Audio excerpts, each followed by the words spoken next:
Welcome to No Place Like Home, a series where we talk with real users about one of the biggest impacts of their PS3 experiences, PlayStation Home. These are real stories that show how much home is missed and that even though home is gone, it is not forgotten.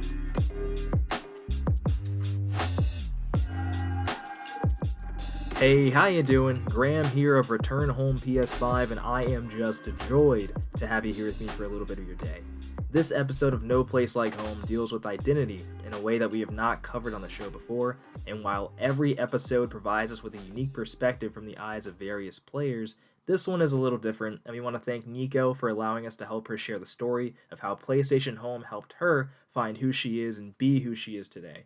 And we want to thank you for tuning in, so stick around and join the conversation. We're happy you're here. Enjoy the episode. What is going on? Hello. So Nico, cool. Well, Yeah. I'm Graham. So great to meet you, man. I'm really excited to talk to you. So you're one of the biggest, most engaged followers. So really appreciate you engaging with the content and everything. So Really cool. Yeah. yeah. We're gonna get started here then. So in one word, how would you describe PlayStation Home? Home. Home. That's the most basic and simple way to define it, to describe it. It feels like home. And that's like for the most deepest personal part for me is that I basically lived on home. Mm-hmm. So the only way to describe it is home. You know, for the span of when I started playing to its shutdown, I used to log in, and whether I was sitting around doing nothing, just watching my avatar or, or playing the mini games or dancing or anything, it was where I was the most social. Right. So it's home for you. So what does a place have to do? What does it have to be for you to consider it home? Like, what does the word home mean to you? Somewhere that you feel safe, comfortable, free to express yourself. Just somewhere that it hits that kind of feeling inside that you know you're in the right place.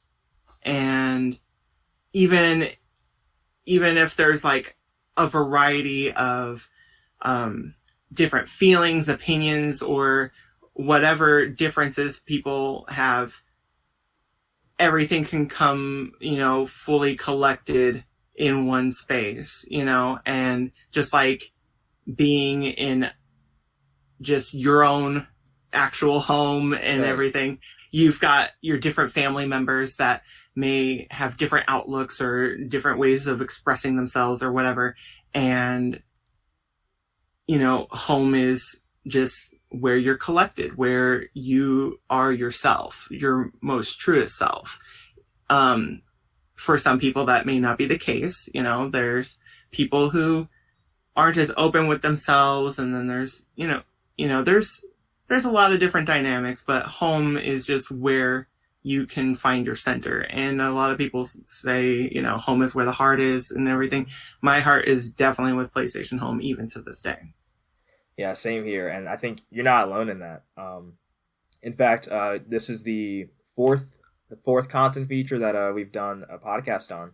And you're not the first person to talk about how, home was their center. And a lot of these people, they say home helped them come out of their shells. So, yes. basically blossom into the person that they are today. Because, we have some awesome people that follow the account, and they wouldn't be like that without home. So, it's cool. Oh, most definitely.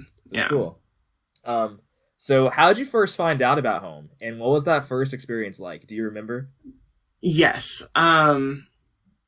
Now, prior to my actual jump into home, I don't recall if I even heard about it. Maybe whispers of a virtual space on the PlayStation 3.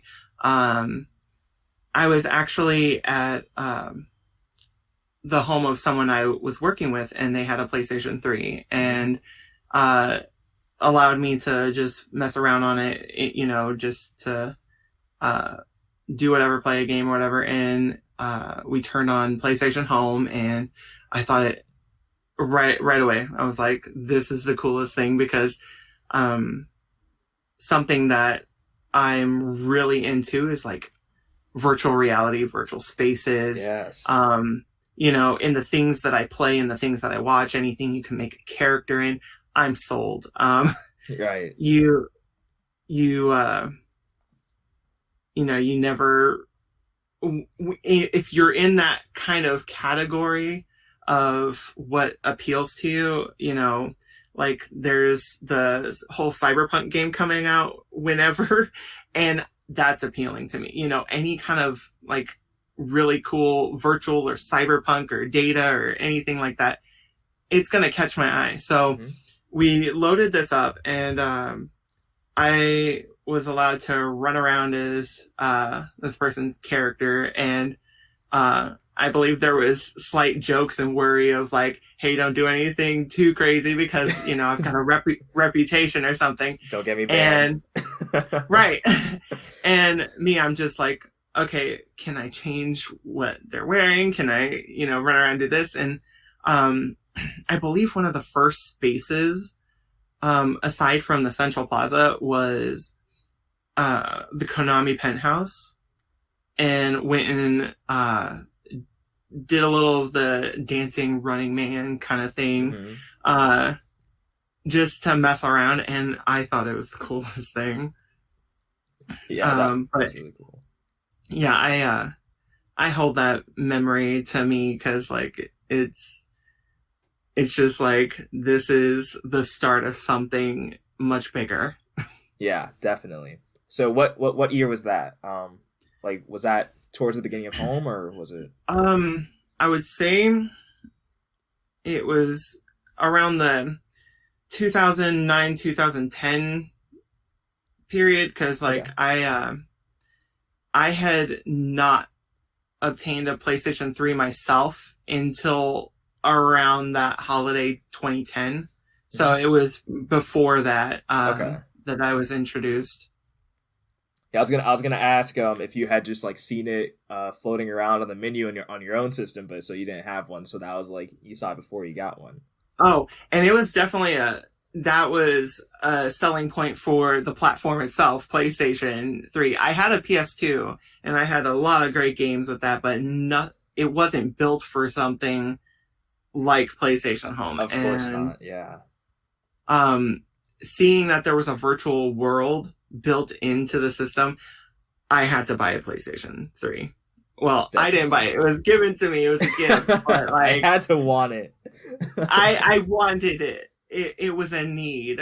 Yeah, definitely understandable. That's why when I got the PS4, I was really disappointed that there wasn't like a social aspect like that. Like really, I mean, I think they have PlayStation communities, but like they were only in talks of things, because near the end, there's this big advertisement for a Neotopia, which ultimately was a flop. Nothing came of it. But, there was this, there was always talk of like, what's the successor? What's the next thing? And a lot of it was starting to lean towards Nebula Realms. Yeah. And even so, I was a little hopeful that it would be something great. I don't like to touch that game. It's not PlayStation Home. It's not. Even though it's on the platform, it's on the system, it's not PlayStation Home. And it's just unfortunate that, all these different games popping up, you got your Adam Republic did Adam Universe, and then there was, Nebula Realms, and there's Avakin Life and things like that. Everybody's splitting off and doing their own thing and trying to capture that magic. Even like there's things that have been borrowed throughout the different ones, and you see elements, like you see everyone wants to have their version of the Harbor Studio, or Yeah. here's like some of the chat UI and stuff. I think in Four Kings Casino had similar chat look or style. There's different elements of home spread throughout. And the problem with that is they're trying, but they're not capturing it because it's not together. It's not home. Yes, exactly. Exactly. That's a great point that you bring up. I'm part of a couple of PS4 communities for PlayStation Home, and people, every now and then you'll see someone say, "Are they going to bring back PlayStation Home on the PS5?" And people will say, we already have PlayStation Home. We have Nebula Realms, we have Atom Universe, we have all these other clones." And it's like, well, no, it's not PlayStation Home though. It's No. like you said, it's so fragmented that the thing that was special about Home is that it was all together. So it's not going to be the same no matter how much you put into it, because it's not together. So Yeah. you can't say those are replacements. No. Definitely not. That's a great point. So what did you enjoy about Home, and what kept you coming back to it?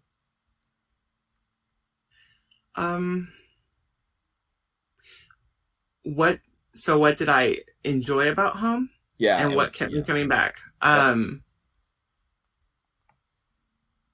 Well, first off, to go with my whole finding it appealing to be in a virtual space, because it's more of an escape. Like, that's the most appealing ground answer that I can give, is that it was an escape.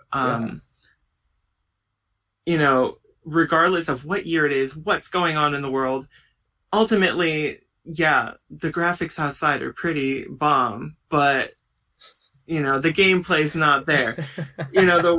I know not everybody may feel or think this way, but the real world's not as great, and virtual space and virtual reality and all this stuff is so cool, and anything that can capture that, anything that has that element, heck, and to kind of combine these answers, like what kept me going back is like, why not?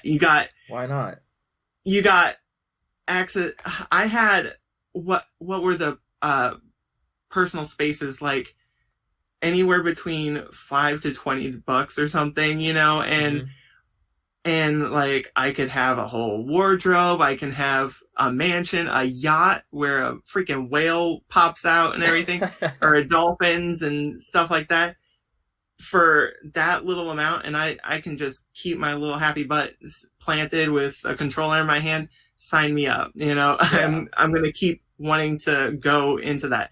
I don't have to get dressed to go out to a club. I can just pop on here, be in, sweatpants or pajamas or whatever, and just watch my avatar dance. Oh, that might be too boring. But, for me, I live vicariously through a lot of things in general, even outside of like video games and, virtual spaces.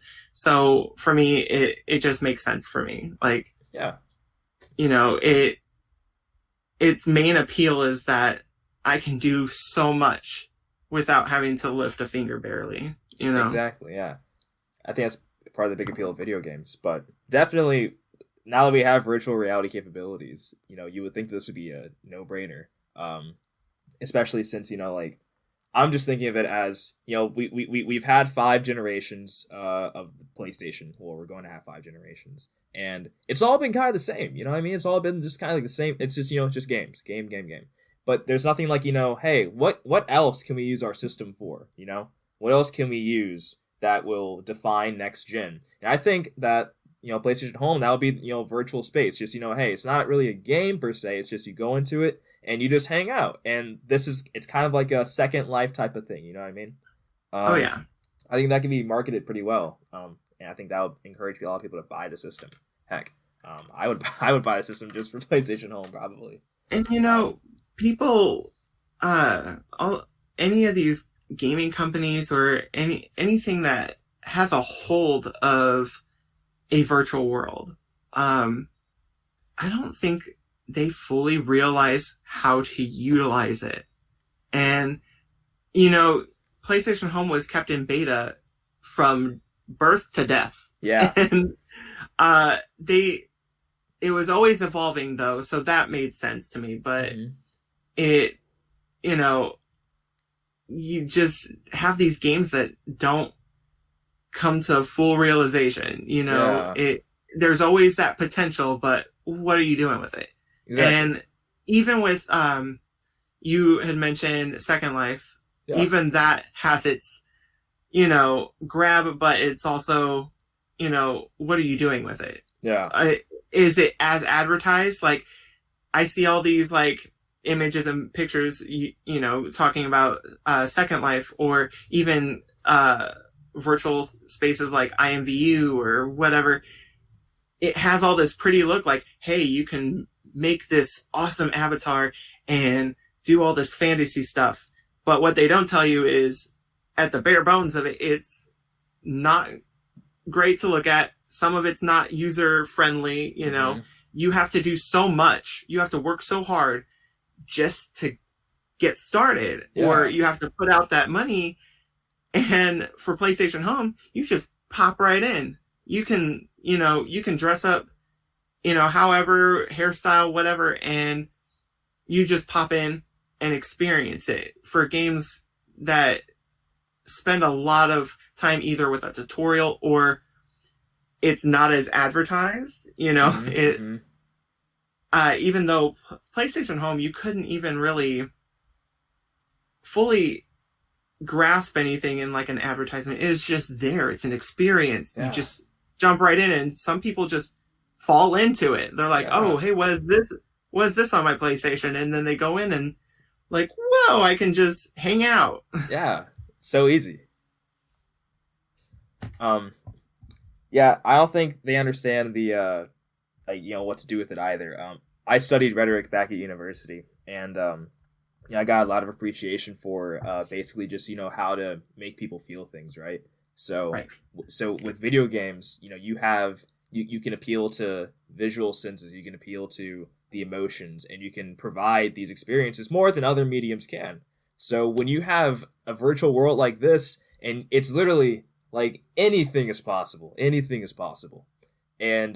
it's just when the vision is so far behind what the technology can do, it's just kind of then it just kind of sits there. So I really hope that sometime soon the vision catches up to what the technology is capable of, because that's a really big potential for PlayStation there, I think. Oh, most definitely. And it's really it's really something that with all these potential like big experiences, with virtual spaces, virtual world games, anything of the sort, and then even having an avatar to begin with to express yourself. There's a lot of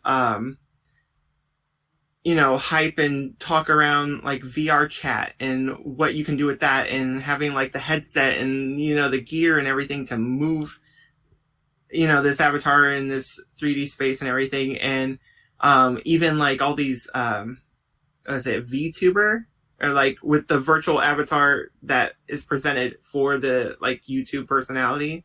I've seen videos of where they just make their avatar to express themselves in their videos. Yeah. Things like that, all that technology and everything, it's still only capturing like this small portion of, the audience and people. And there's so much more that can be done with that, and so much more that can,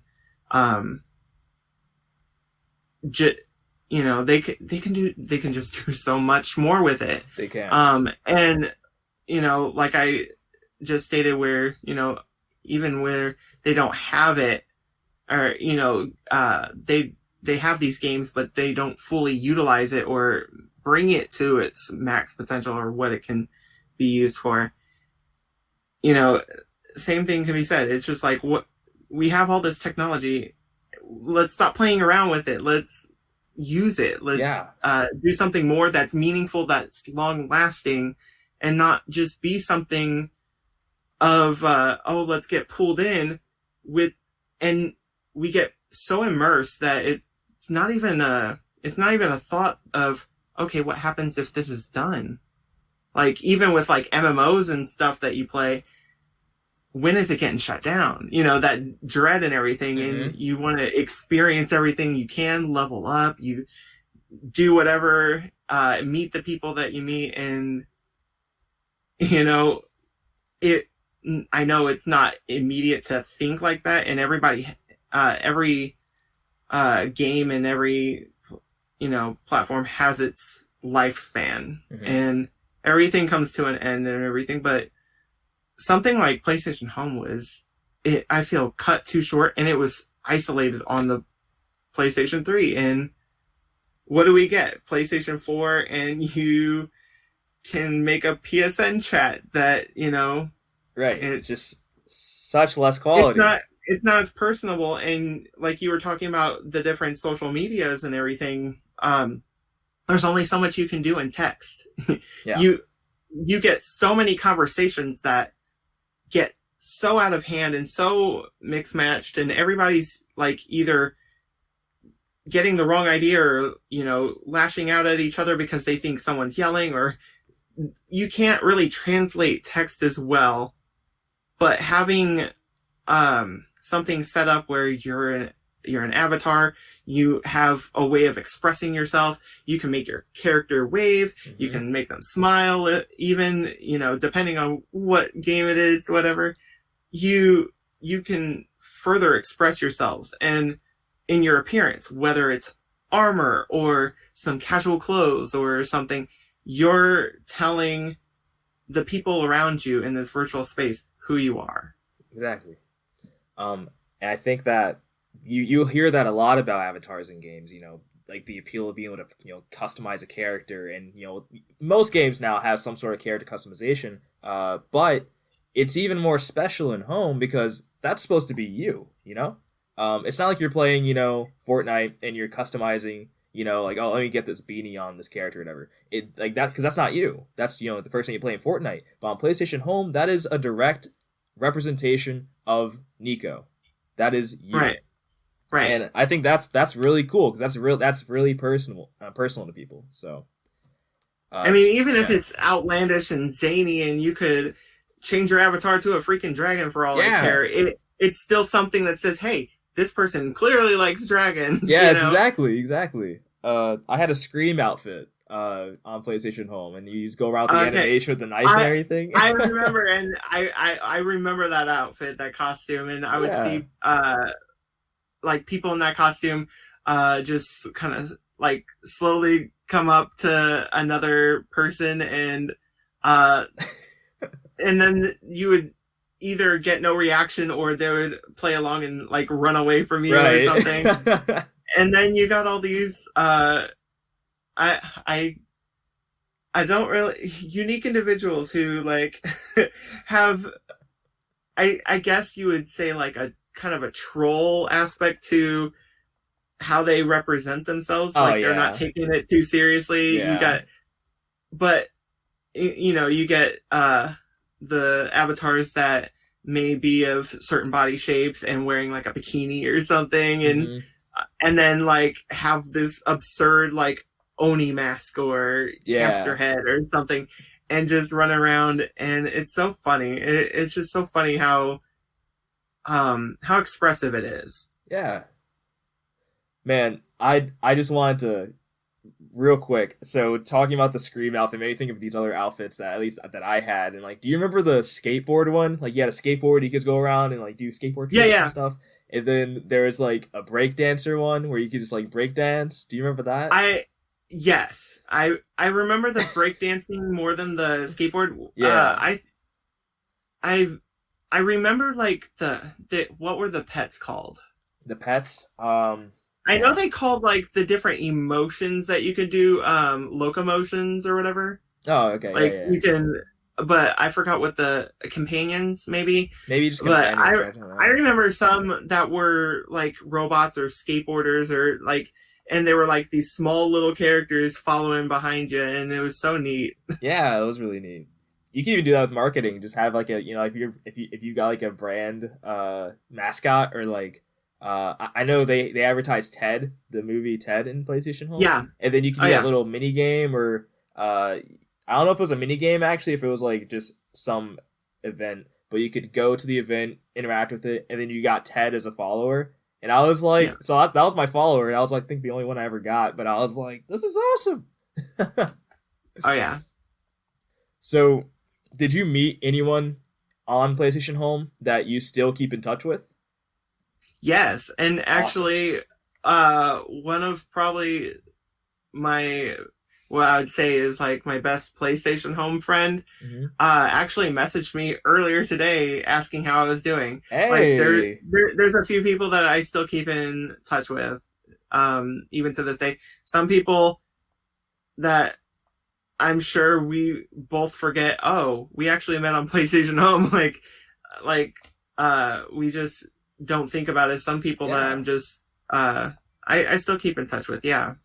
And I know there's the whole aspect of, losing touch with people, because, you're only, unless you do the taboo thing of giving away personal information as far as like who you are outside of PlayStation Home, you got a lot of people who lost connections and everything, especially with it being shut down, or people who may have taken a hiatus and then they come back and see, oh, I can't log into PlayStation Home. What about all my friends? Yeah. And do I still have them on my friends list, or did I even add them in the first place? And who are they outside of that? Because some people don't even use the same, usernames and things like that. So it's hard to stay in touch with some people, but there have been people that I met that I'm like, hey, here's my Facebook here, get to know me, we can talk outside of this. Let's Skype, whatever.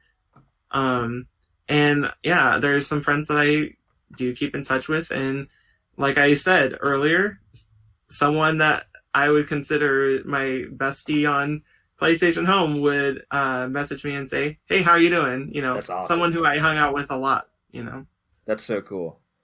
So do you know how you met that person? Like, do you remember the first meeting? Oh God. I'm asking you to remember a lot. Oh no,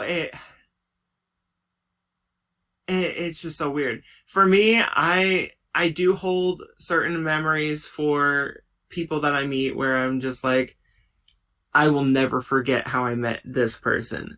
Yeah. But even, outside of PlayStation Home in my day-to-day life, it's like, I'm pretty sure 90% of the people that I know, I'm like, how are you in my life? When did we meet? I'm with Who you. are you? I'm with you. So like in a virtual space, where people are hidden behind avatars, and sometimes people can wear the same thing, and it gets mixed matched with the memories of when you met so and so. There are I wouldn't say like a situation or a specific time that I remember meeting certain people, but there are definitely spaces that I hold more close, whether it's where I met that specific person or I shared a lot of time with that specific person. Right. So I do have a lot of memories as far as the origin of, hey, hi, I'm this person. Hey, I'm this person. I don't really remember. It's you just kind of get in the motion of it. Once you meet someone and if you hang out with them enough, whatever, things get blurred all the time. Sure, it's like, sure. Especially with the amount of spaces that you could run to, all the Lockwood places, all the, was it End Dreams or something? Yeah. Yeah, like all the different brand spaces and, right. The bowling alleys and all that stuff. You hang out at so many places, the hub, and you lose and you gain, but as long as you have like the good memories that you share, that's the important part. Yeah, it's almost like they want you to forget how you met. It's throw all that stuff at you. It's like, how am I supposed to remember?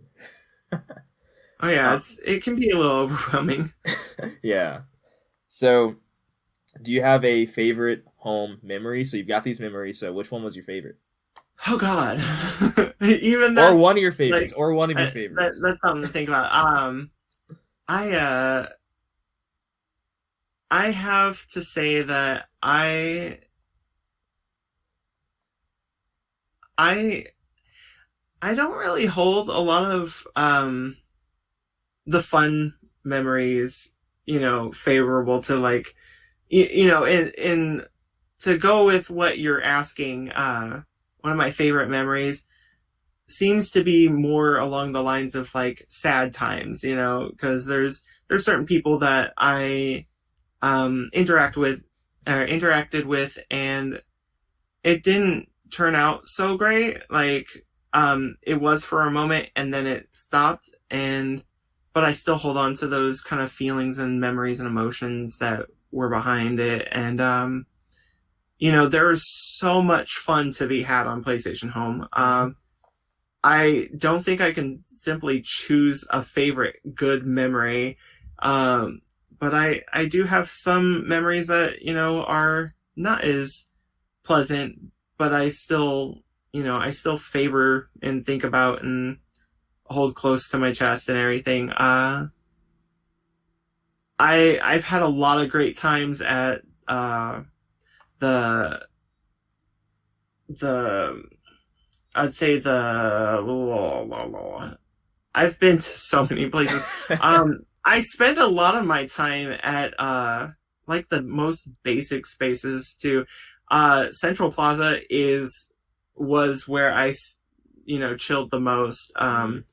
And I was so devastated when they did the rebrand, remodel, whatever. Oh yeah. But I was so glad that they brought back the Central Plaza eventually. But still, I was like, I had a lot more memories going there in like in the little dance section and hanging around the fountain or, like little water area. And yeah. I hung out at the bowling alley quite a bit. I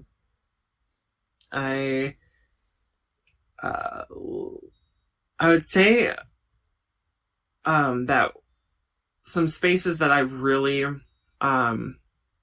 enjoyed being around ended up being retired and discontinued and stuff. Like the Irem Square. That was one of the earlier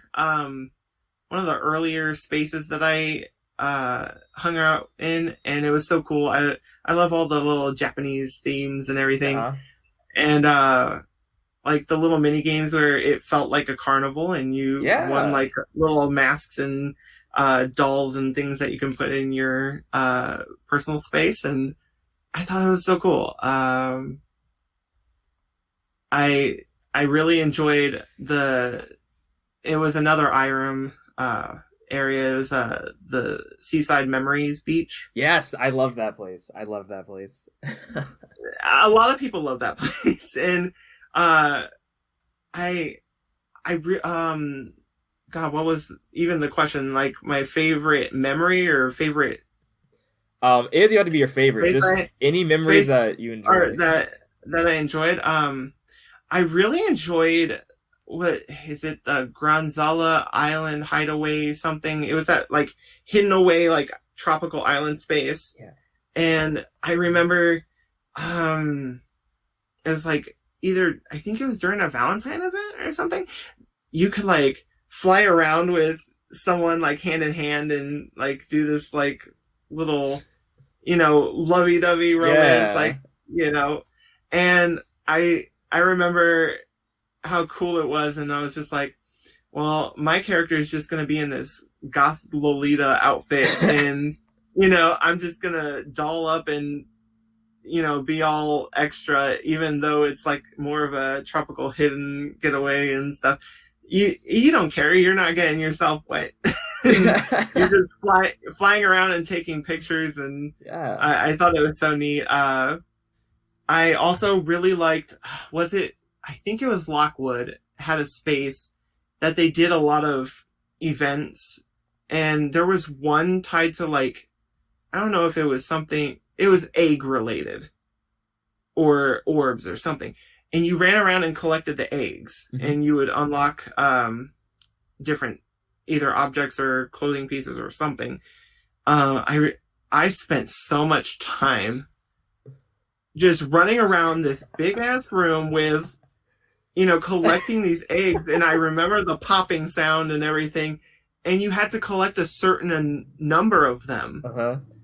I forgot what the space was called, but I think it was by Lockwood, and I was so determined to get everything unlocked, and even when I had everything that I wanted unlocked, I still just felt pulled to just mindlessly run around and, collect these eggs and stuff.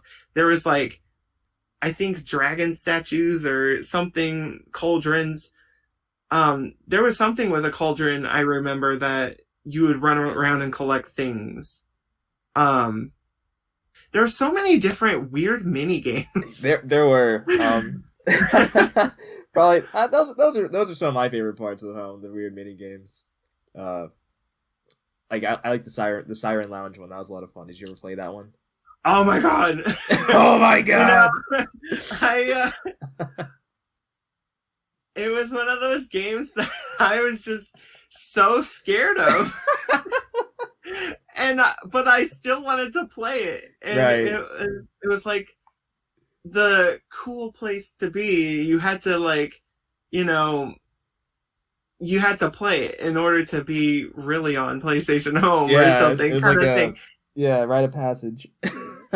Right, exactly, rite of passage. And I remember okay, how we wouldn't go off and look online for guides or anything. We were just trying to communicate with each other and make notes of, okay, this is here, and this person, this character's gonna turn around with the flashlight here or scream at you, and I would get so spooked and the jump scares and everything. I just remember being terrified, even in the lobby, waiting for the game to start. Yeah. When you're waiting to be thrown into this, and then I remember several moments where I'm just let me out of this thing.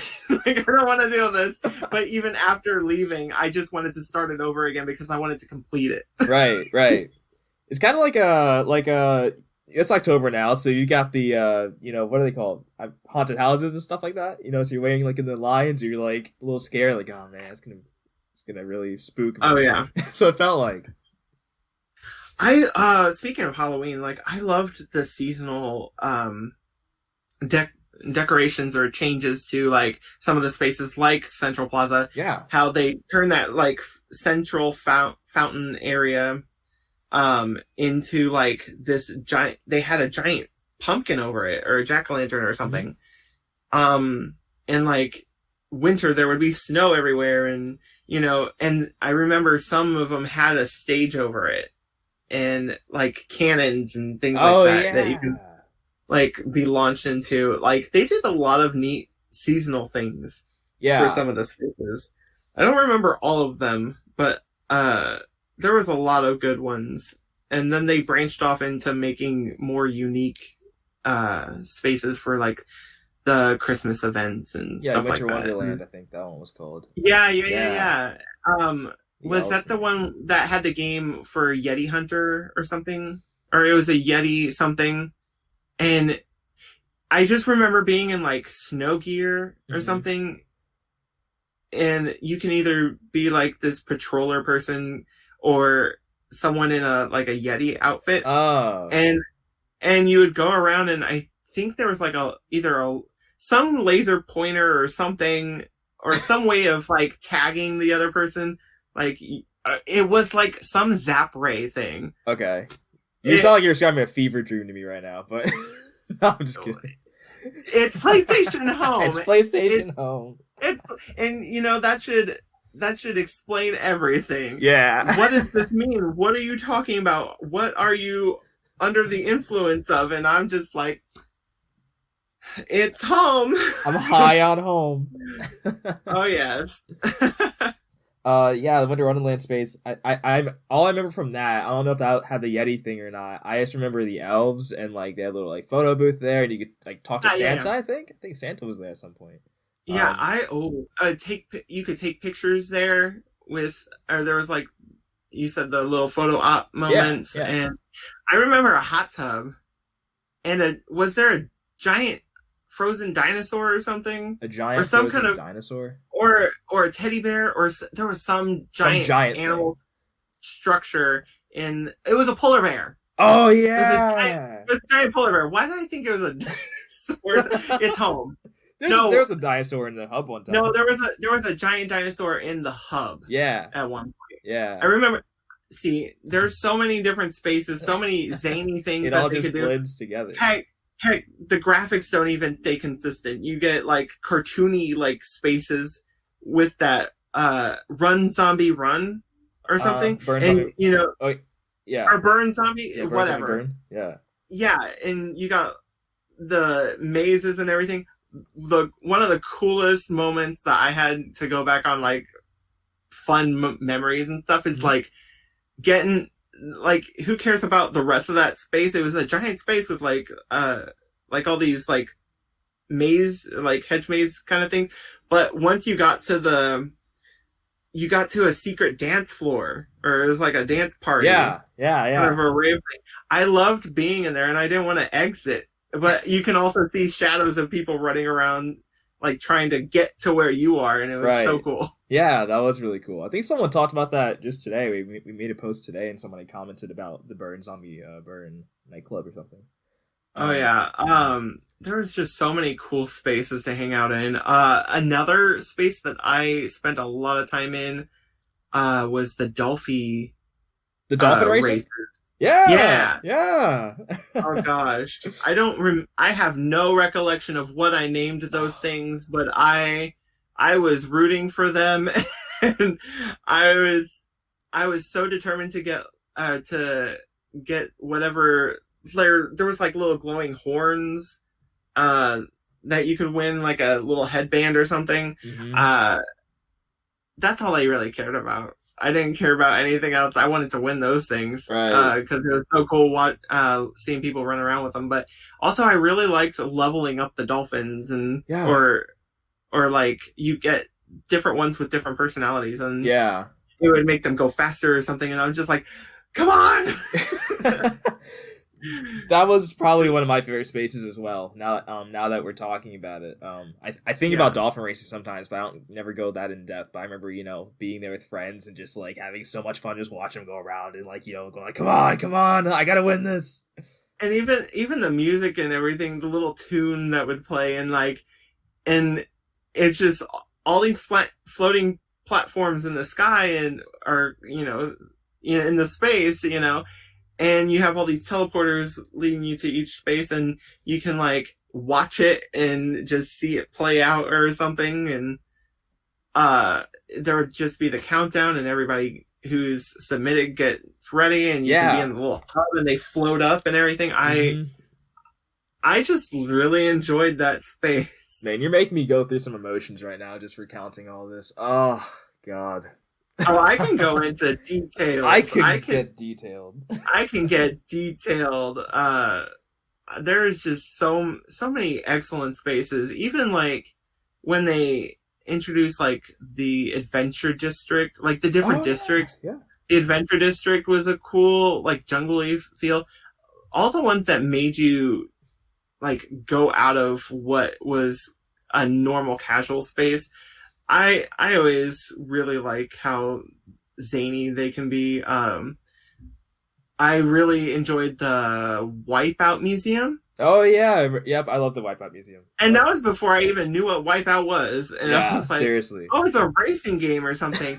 Which to this day, I really enjoy that series of games. I like playing the Wipeout games because of PlayStation Home. Yeah. And I just remember it was like this cool, like futuristic looking place with hover cars and stuff. And in the space that you can like dance in, there's like this robot DJ, and he's just like jamming and everything. And I just remember going in there a lot and dancing. I had I had both the Tron and Korra outfits for my avatar, Mm-hmm. and I don't remember where I got it. I think I either unlocked it or bought it or something, but there was like this, the colors were like, mainly black with like blue, like bright blue on the inside of the ears. It was a rabbit head. Or like, I'm a big fan of bunnies. So like any kind of head or anything. I like to mix match a lot of the costumes. So like having that kind of Tron setup. Yeah.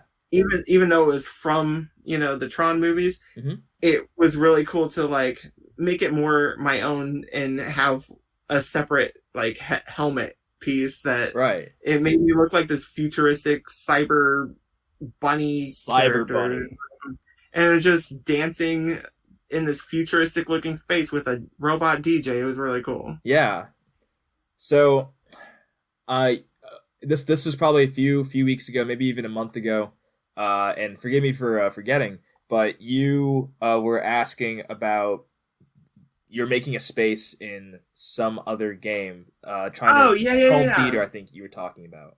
I was talking about that. Yeah. Yeah. So what was that? Tell me what that was about. Okay, so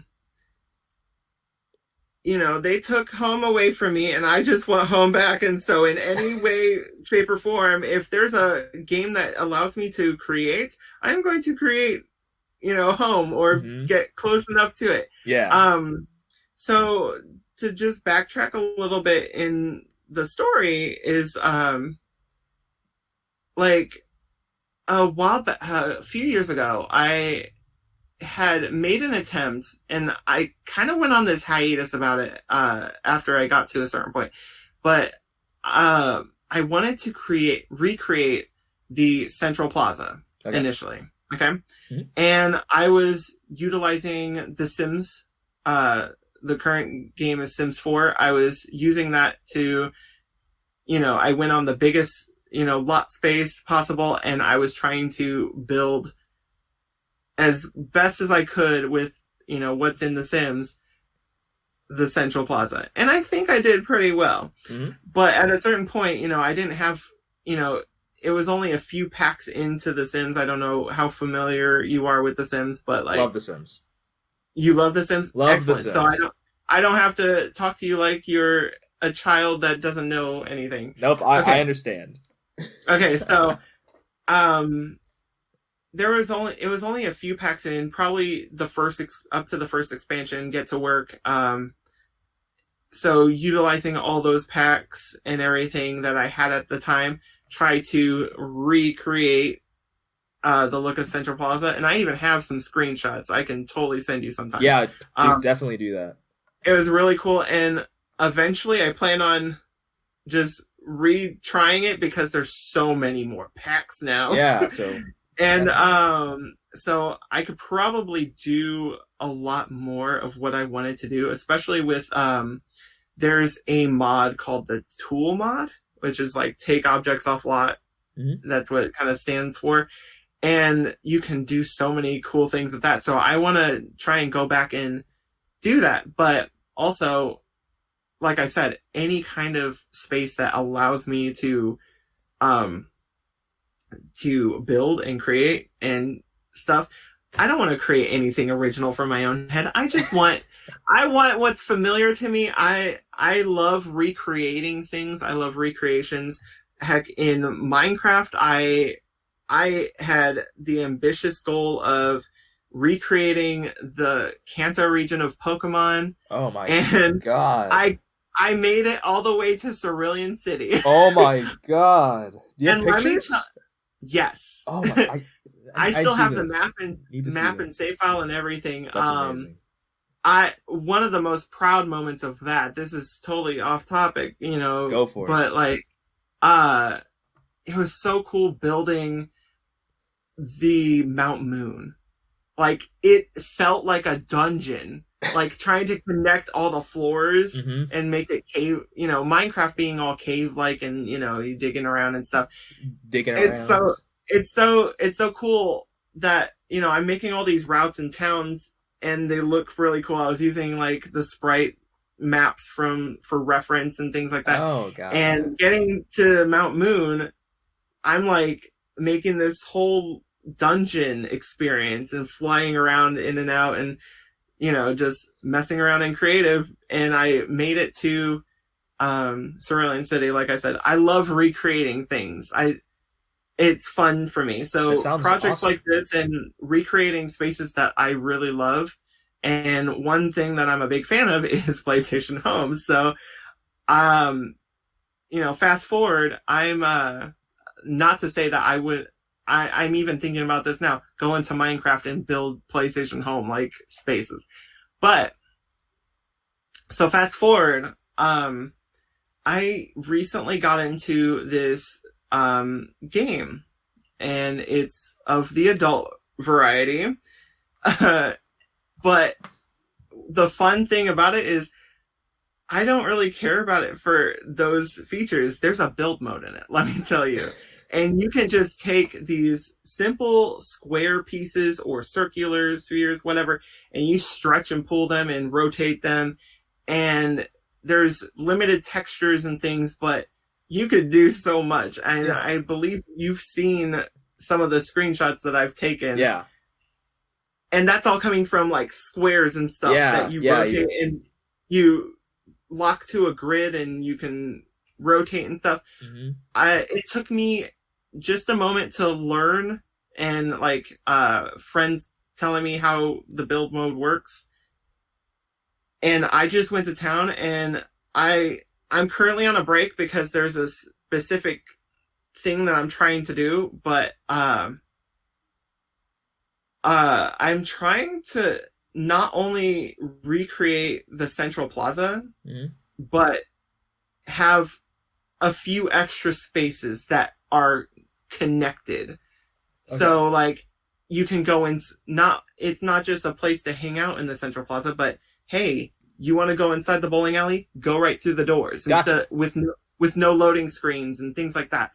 And so that idea is so cool. And so far it's working for me because like up to scale wise, you know, it doesn't interfere with like your perception of the outside of Central Plaza. There's no bulkiness like hanging out where it's just like, oh, that doesn't make sense, or like it's bigger on the inside, you know, Doctor Who kind of reference. But like, you know, I'm such a fan. I'm just really excited about it.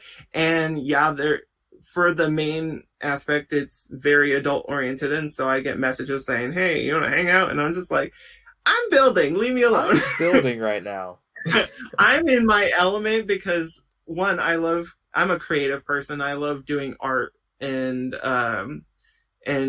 I play The Sims. So I've been building and decorating and customizing characters since, you know, for 20 years, you know, essentially. And so I was introduced to this game just the other month ago. Mm-hmm. And, you know, I've played around in it, and for the first time, I actually have a sense of home. Like, just in the atmosphere, I guess, because there's so many spaces. There's like a select few that are like the default hangout spaces, and then everything else is user created. Gotcha. Okay. And awesome. So people been making these bars, clubs, beaches. You know, some people made a freaking spaceship. You know, you spawn in and you're in a spaceship, and it looks sweet. So cool. That's sweet. It's crazy how detailed you can get with what you're limited to, and it's just a bunch of blocks. It's a bunch of blocks that you can stretch and pull and rotate and snap into place. And right now I've accomplished in my trying to build the Central Plaza. It just makes sense because it's a virtual space giving me some home feels more so than anything else. Not this Nebula Realms, and not, you know, none of these other games. Right. This one is called 3DX. 3DX. And it's not free to play, so you pay a subscription, whatever. Mm-hmm. But and there's certain animations and stuff they update every so often. But like they have this build feature, you know, and it almost feels like it's not as it looks a little intimidating because it's kind of like what maybe Photoshop looks like to someone who's never used any kind of Jesus. You know, if you've never used Photoshop and you just load it up and you're like, what do? I still feel like that sometimes. I open Photoshop and I've used it pretty extensively. So imagine that with like, you know, your little tool options on the sides and everything, and then you've got like this big open space and it's just ocean and then a grid, and you have to like build in a 3D space and stuff. It was intimidating, but I've managed to do the Central Plaza, and I'm sure there's work to be done, but I've also got the inside of the bowling alley mostly worked out, and I've been working on the mall, and I still feel like that's a work in progress, and none of this 2-floor crap. Like when they did the redesign for PlayStation Home or a rebrand where they changed some of the default spaces, they took out the mall and then added those 2 floors. Oh yeah. You know, I like the classic mall. Like I really love that one. But it's really cool. I've got a really difficult thing was to make like the spiral stairs going upward. And then where the chess tables were, I have like these little beanbag seats where you can now just like cuddle or whatever. Nice. And what I was talking to you about, because like you had stated earlier that I'm very active in communicating since I found you on Twitter and stuff. Yeah, of course. I just felt like with someone, you know, putting such a push on bringing attention to PlayStation Home and in hopes that we can get home back, you know, I felt that, you know, reaching out to you to say, hey, what do you think about this? You know, it felt comfortable to be like, hey, your opinion matters to me because you're enthusiastic about PlayStation Home. And, you know, so yeah, I was not intending to make the theater, the inside of the theater, because I never hung out there. I didn't know. Gotcha. You know, I didn't know which version was accurate. I didn't hang out in there. I hung out in the mall. I hung out in the bowling alley. And it's so funny that the U.S. has such a different like a, you know, the Central Plaza for us, but like Home Square for everybody else. And it's a different layout, but what I know is the Central Plaza. And something that I managed to do successfully is, you know, like when you would spawn into the Central Plaza, you're on like that deck out looking, you know, the mall, the theater, you're out looking everything. Well, if you turn around, you got these buildings behind you, right? So down the hallway of like that main entrance to that building where it's usually closed, you can't load. If you go in, it will load you into like your personal space or whatever. Yeah. I made that hallway be a way of connecting the lounge. Okay. So that totally unrelated space connected, and it works out perfectly. Yeah. And I chose the Vita version of it. There's been a few, they usually took a few of the spaces and redecorated them or repurposed them. And I remember seeing a lot of the spaces that were like reused, but with new coat of paint or whatever. But I was a fan of the PlayStation Vita version. It was like the blues and the blacks and the bright neons, and I loved it. And the little icons from the Vita screen or whatever, like just floating around, and it was really cool. So I managed to connect that space, but there's more spaces that I want to incorporate. So, you know, between like where you spawn and the mall, how there was like that kind of gate, Yeah, yeah, yeah. that gate. Well, I figured that would be perfect way to branch out and go into the other spaces that Yeah. I want to incorporate. So I plan on incorporating the hub, Hmm. and I plan on recreating the pier park, or The the Pier pier, Park. Yes. because I really love that space. Like, Good. that was one of my favorite spaces when they did the remodel, redesign, whatever. I didn't go on the Ferris wheel that much, but it was pretty to look at. Yeah, yeah. um, I usually just hung around. It was such a neat space, and it's almost like the sports walk.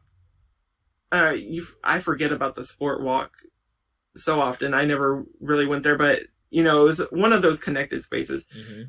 where it was like it had like a, you can overlook the dock into the ocean, and you've got like the bar and stuff inside where the TV monitors would do the sports stuff, and I think they had like a gambling table in there. I don't remember. But the pier park I do remember, and I really liked the seasonal things that they did with that space as well. But I'm going to try and make it, or like recreate it. I haven't started it yet, but Okay. yeah, there's just different spaces that I plan. A lot of the spaces that I really favored, and some things I'm going to take liberties with, like the from the pier park you had access to the indie park. I didn't really care about that space. Gotcha. I'm not, but a space that I did hang out a lot in PlayStation Home was SingStar. SingStar was amazing. Yes. SingStar was amazing. Yes. And I'm going to try and recreate SingStar, but in that space where Indie Park used to be. But like you would just go in from the pier into SingStar. Gotcha. And dance the night away. And I'm really excited about it because there's certain things that I just really love, and I love that it's like I'm taking a bunch of different puzzles and trying to, if they don't fit, I'm gonna tape them. I'm gonna glue them, whatever. Tape them, glue them, cut them up, put them in. I want to try and incorporate things like the, eventually, like maybe the Konami penthouse at some point, or the playground even. Oh, the playground. I'm even though it's not going to have the same set dressing outside for the Harbor Studio, I am in the process of rebuilding the Harbor Studio on top of one of the buildings overlooking the Central Plaza. Gotcha. That'd be cool. So there's just different things that I'm doing in this neat building tool. That's what I'm looking at it as. It's just like, yeah, it's kind of weird, the game that it is, and but it's got a build mode, and it's really cool. And I feel like that's something it's just like, I feel like it's a hidden gem because, one, hanging out on there feels like PlayStation Home as far as interacting. There's no lag for me. I'm just running around. It's on PC. That's the cool thing about that. But I haven't really been impressed with that many virtual worlds since Home shut down, and now I'm just like excited. I spent 2 weeks, about a week and a half to 2 weeks, building what I had built so far. 2 weeks. And what's in those pictures and everything. Once I learned how to build on there, it just took about that much time. And outside of that gate that I was talking about, I'm trying to design a custom courtyard that kind of branches off into the different other spaces, that I want to incorporate. Yeah. So I'm trying to model up like a statue of a PlayStation figure or something, that kind of makes it feel like it was a part of it the whole time. Yeah. But yeah. It's going to be a custom space that leads into other ones and connects them. And so I'm just really excited about that. I don't know when I'm going to go back to that. It's not going to be as much of a hiatus as when I tried to build Central Plaza on The Sims, but I had a few weeks off of work, so Gotcha. I was able to do that, and I'll jump back in whenever I'm good and ready. It's just been a fun experience, and you know, any game, I'm gonna be anything that allows me to create. If I can even get a fragment of being able to create PlayStation Home, I'm gonna do it. Like I said, I'm almost ready to jump on Minecraft and start trying to create the spaces. I just want home back so much. Yeah. And it all these games trying, it's not doing it for me. Yeah, it's not PlayStation Home. Mm-hmm. They really missed out on an opportunity with the PlayStation 4. It's not on brand. It's not home. It's not home. I can play all these games and have all these similar things, but whenever I gonna just casually just log into this game,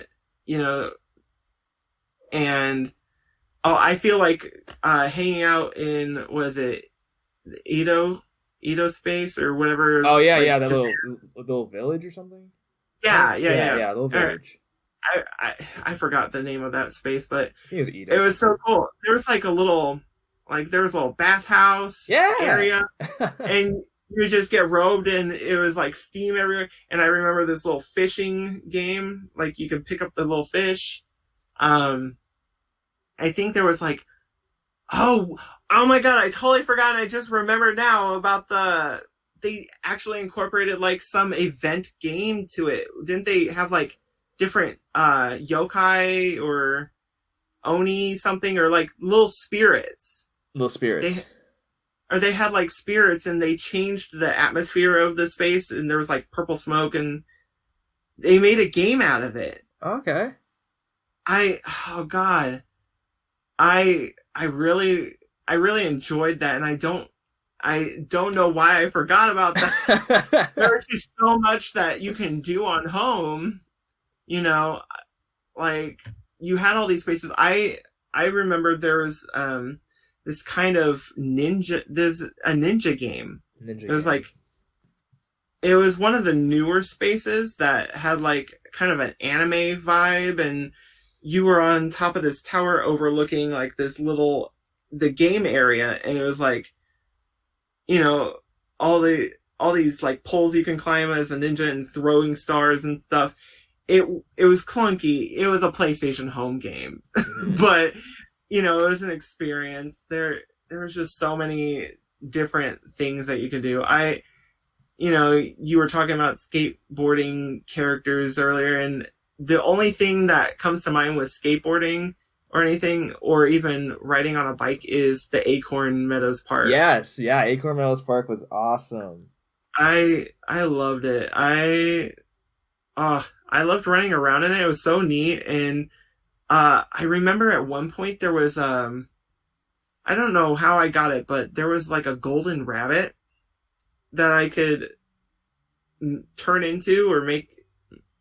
I don't know, it was like a temporary thing or something. Mm-hmm. And I remember hopping around and going in this waterfall, and there was a bunch of other people who were in the same, like, it like shrunk you down. It turned you into like a golden bunny. And I remember hopping around in the Acorn Meadows Park, and there was like a hidden like area behind like a waterfall or something. I don't remember. Or maybe it was a tunnel for the train or something. I don't remember. That was a huge space as is. Yeah, definitely. I loved the Meadow Park, and there's just so many things, so many places. I love the yacht. Was one of my favorite personal spaces. Mm-hmm. I loved hanging out at the yacht, and you can change the time of day on it. And yeah, I never got some things that I regret not getting is like the most popular the Hollywood kind of Hollywood Hills apartment. Yeah, with the pool outside and everything. That's the one I had. Luckily for me, I had enough friends on there that had the space, so I hung out there a lot anyways, but I couldn't like decorate it myself or whatever. I I just really enjoy all these spaces. I love home. I love home so much, and I need it back. I need it back so much. I know. You sound like you had some awesome, amazing memories on home, and now Oh I'm my glad. gosh. I'm super happy to hear that you're doing all this stuff with trying to preserve it and keep creating it from your own imagination. Likewise to you, like I mean, it's we're kind of fighting the good fight on different areas. Exactly. What you're doing is amazing, and thank you. Keep it up, and I will always be in support. Since I found you on Twitter and YouTube and everything, and keep posting that. Like, I didn't even imagine that it was by chance that I just like went on Twitter and searched PlayStation Home to just see what people, if anybody was posting about anything, and there was a few here and there, but a lot of it was from like 2014, 2015, yeah, definitely. And the conversation is kind of hidden. Yeah, it is. It is. There's not as much talk as there should be, and what you're doing is amazing, and I'm super excited to keep up with the posts that you make, and it's funny. I have a friend who, I don't know if they were making fun of me or, joking with me or like just in awe, because I express my love for PlayStation Home quite often. And they're like, that's so amazing that you could have so many good memories and experiences from something that was implemented as a way of advertising and marketing something, Yeah. It's one of those cases of, it may have been intended for this purpose, but guess what? You got a whole universe of people in this virtual space, and they love it, and it became something so important and so deep in each of these people's lives. Yeah. Everybody's had to have played on home once, even if they forgot that they did it. They had to have logged in once. Curiosity, what is this? Let's log in. Oh my god, this is cool, or oh my god, this is dumb, and go back to their games that they play. Yeah, and, exactly. I really love that, and it was just the vibe. It was how the characters looked. It was the unique things. One thing that was, aside from the lag, one of the off-putting things for me with like Nebula Realms is the customization. I'm not fond of it. It feels empty, and it feels like it caters to certain groups rather than more variety. And all I saw was a lot of like what I would say is like, I don't know what I would call it. It was just not my taste in outfits. And for like, and for the choices in the shops, I mean, just for curiosity, I logged into Nebula Realms recently. I'm like, okay, this has had several updates since I was last on. Please, did something change? Please. Is something good? And it seems so empty. It seems empty. It seems like an empty experience. It doesn't have that magic that PlayStation Home had in a freaking jar. And yeah, what are they doing with it? They're just like, oh, bye, thanks for your time with us. Thank you for your time. Sorry. Disrespect. I don't know what they made or lost, by having PlayStation Home be a thing, but they had to have made money off of it. Yeah. Like, they had to. I kid you not, like, I'm really bad about spending things on virtual things because I love virtual things in the real world. Plenty of people are. Have a cool outfit, and if I can have a cool outfit without all the work, and I can go look like a freaking ninja or a hamster or whatever, I'm gonna do it, and I'm gonna do it. I'm gonna be with my people. Like nobody's gonna judge me. Like whenever I go to like an anime convention or something, and then I'm in cosplay or whatever, and then I have to go eat. I need to take a break and go eat, and then I go to a local fast food place or restaurant or something, and then everybody's just like looking at me like I'm like some weirdo. And I'm just like, shut up.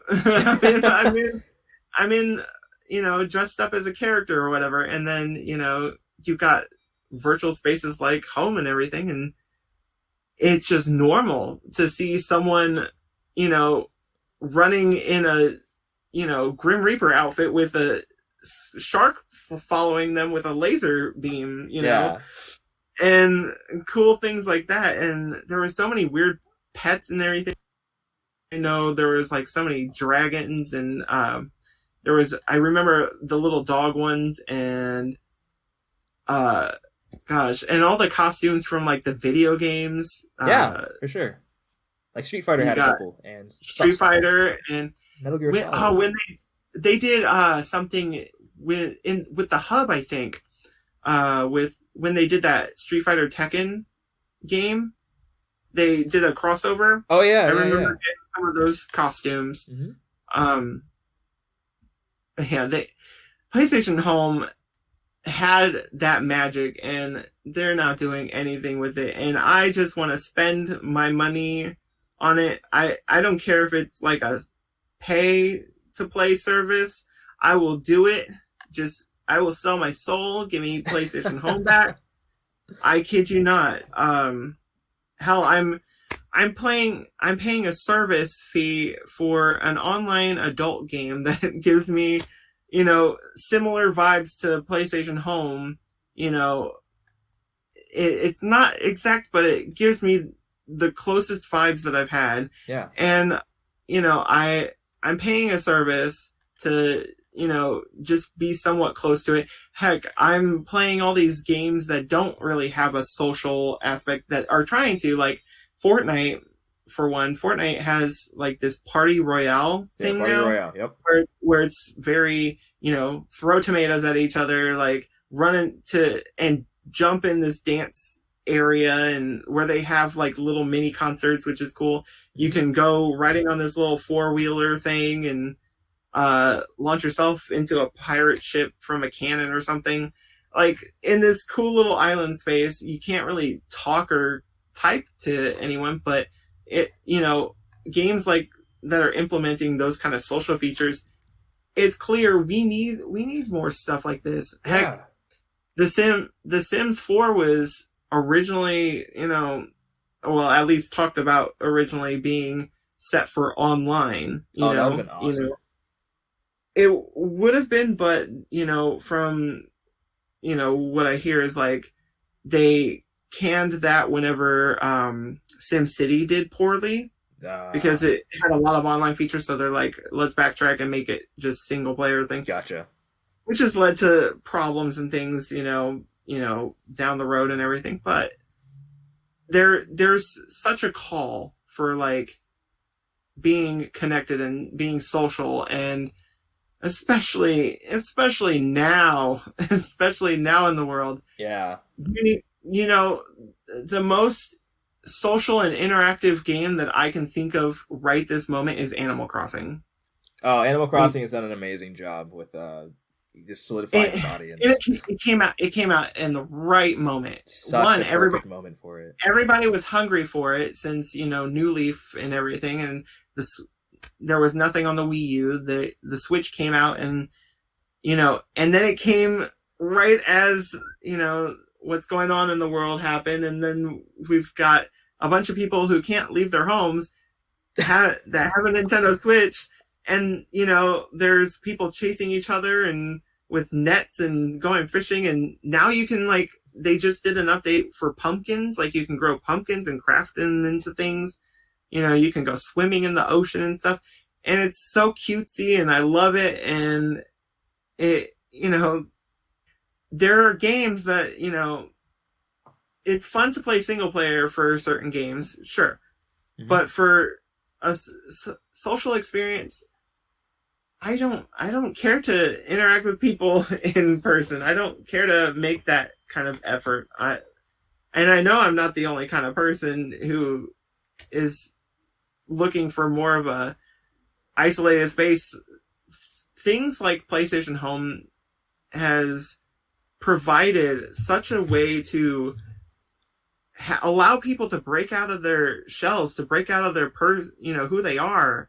And, some people are more introverted. Some people are more socially awkward or, have anxieties about interacting with certain people. Yeah. And, and just the people around them. And it's so different. Like, not to say people are mute or anything, but there are certain social aspects you're just sitting there and nothing's coming of it. Like, and then people worry, are you okay? Are you bored?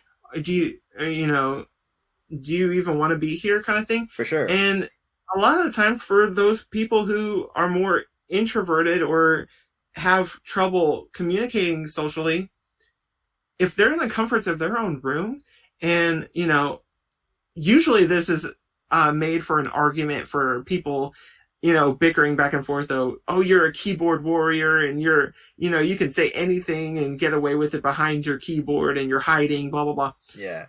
But in the turnaround, using that same kind of logic, some people need that. Some people need to be able to express themselves in ways that they can't in person. And, something like PlayStation Home, especially on a console that's supposed to be providing not just video game entertainment anymore. They have, I get these, it's like they're throwing in my face, like, here, watch this ESPN app thing or something on PlayStation 4 or something. Yeah. Or, it's kind of invasive in advertisement and stuff. You had me at PlayStation Home. You want to advertise something, you're doing it the wrong way right now. Go backtrack. I don't care if it's a port. Bring PlayStation Home back. You've got your advertisement right there. One of the first events that was around when I started PlayStation Home was for a game called, I think it was Killzone. Yeah, Killzone. Oh my god. I think it was Killzone 3 that was coming out.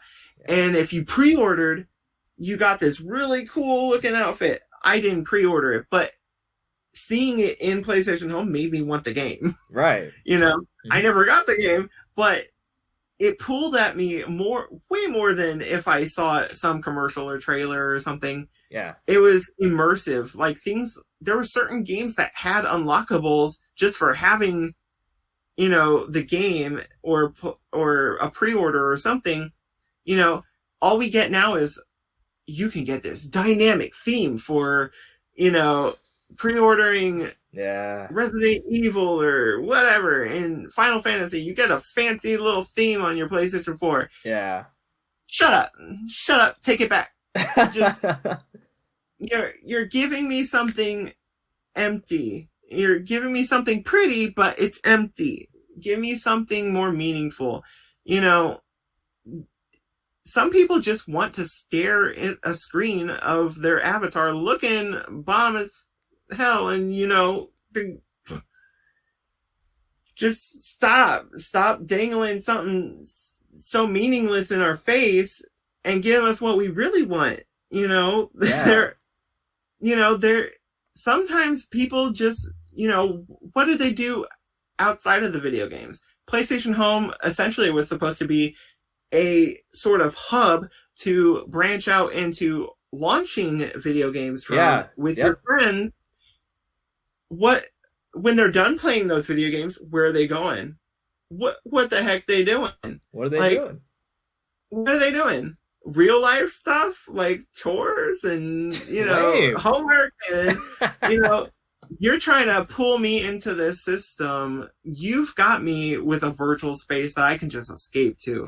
If you are in a situation where you have parents that are like arguing a lot in the background and you have access to this virtual space, I'm gonna be in there. I'm gonna just tune that out and not saying that's a personal experience of mine, but I'm just, painting that kind of scenario that there are people out there that need to escape, if, and something that a lot of these virtual spaces, much like Second Life and stuff, that have done kind of well and why they're still here is like just making it something that can be your own, that can, they can have all these themes and everything, whatnot, but you log in and you get access to this really cool fantasy space, or if you want to be more grounded in reality, but just be in a virtual space, there are people who do like educational things and like work from home, but didn't people make money or like do actual jobs in Second Life or there was some virtual game that was so big that people were like having careers in there that affected you in real life kind of thing. I know what you're talking about, yeah. And like even holding seminars and like classes for educational purposes. Oh, for sure. I think it was in Second Life. Or I don't know. Even Minecraft has been used for different things, It's not totally online unless you've got a certain version or whatever, and with the Minecraft realms or whatever. But like you've got all these different platforms and different things. There's an audience for it. There's an audience for it. It's like you're ignoring for, here's what we want and here's what the big guys at the top want, and they think that we want. They think we want like, they think we want a freaking clown, but we want the Happy Meal box, okay? Right. Give me that Happy Meal box. Do you know what I mean? Like I know what you mean. Or no, they're giving me this decorated box, but they're not giving me the toy inside. That's what I'm trying to say. They're not. They need to just bring it back. There's an audience. They can make money for it. Like, right now with the PlayStation 5, nothing's pulling at me. Nothing. Yeah, same here. Nothing's really pulling at me. Yeah, and totally right. Right. There's several titles that they look cool, but I never really care about the launch titles. I care about what comes after the launch titles, because that's when you start pushing the limits of the system. Yes, pushing the limits of the system. What they think that they've got, at the start is so groundbreaking. It's brand new, blah, blah, blah. But later down the road, they come up with something more. You have, at the beginning of PlayStation 4, there was games like Infamous Second Son. Yeah. And mind you, that is gorgeous. It's a gorgeous game and it plays well and it's wonderful. But then you like skip, fast forward to now and you've got games like Spider-Man and how amazing that is. And the scale of it and the graphics and how many frames per second and blah, blah, blah, 4K, this and all this. And even with like the new Tony Hawk remake and stuff, it looks so good and everything. And so I want what comes later. Like, if you're wanting to pull me in, right now you're not pulling me in. If you told me that PlayStation Home was going to be launching on the PlayStation 5, I'm going to do whatever it takes to get that system. Yeah. Just for PlayStation Home alone. Like, you've got a few launch titles, but what are you going to do after you play the game? What are you going to do? Like, I want that virtual space back. I want to be able to communicate with people again. I love having that kind of option. Even if I'm not on it, I like that it exists. And right now, PlayStation Home doesn't exist. And you've got all these advertisements and saying these flashy things that tell you what they think you want, but it's not what you want, Yeah. You could go on to, even though it was only through Crackle, you can still go into personal spaces that had the TV option and watch movies with your friends. That was sick. that, like, it was so cool that you could do that on the yacht that I love so much. Mm-hmm. I remember going on my yacht and, you know, setting the mood with it being nighttime and, you know, my furniture like lined up around the big screen, and you just watch Crackle, you know, things on movies on there. You know, you can, whatever licensing has to do with that or whatever service, do it. Like, you know, people want it. You know, there's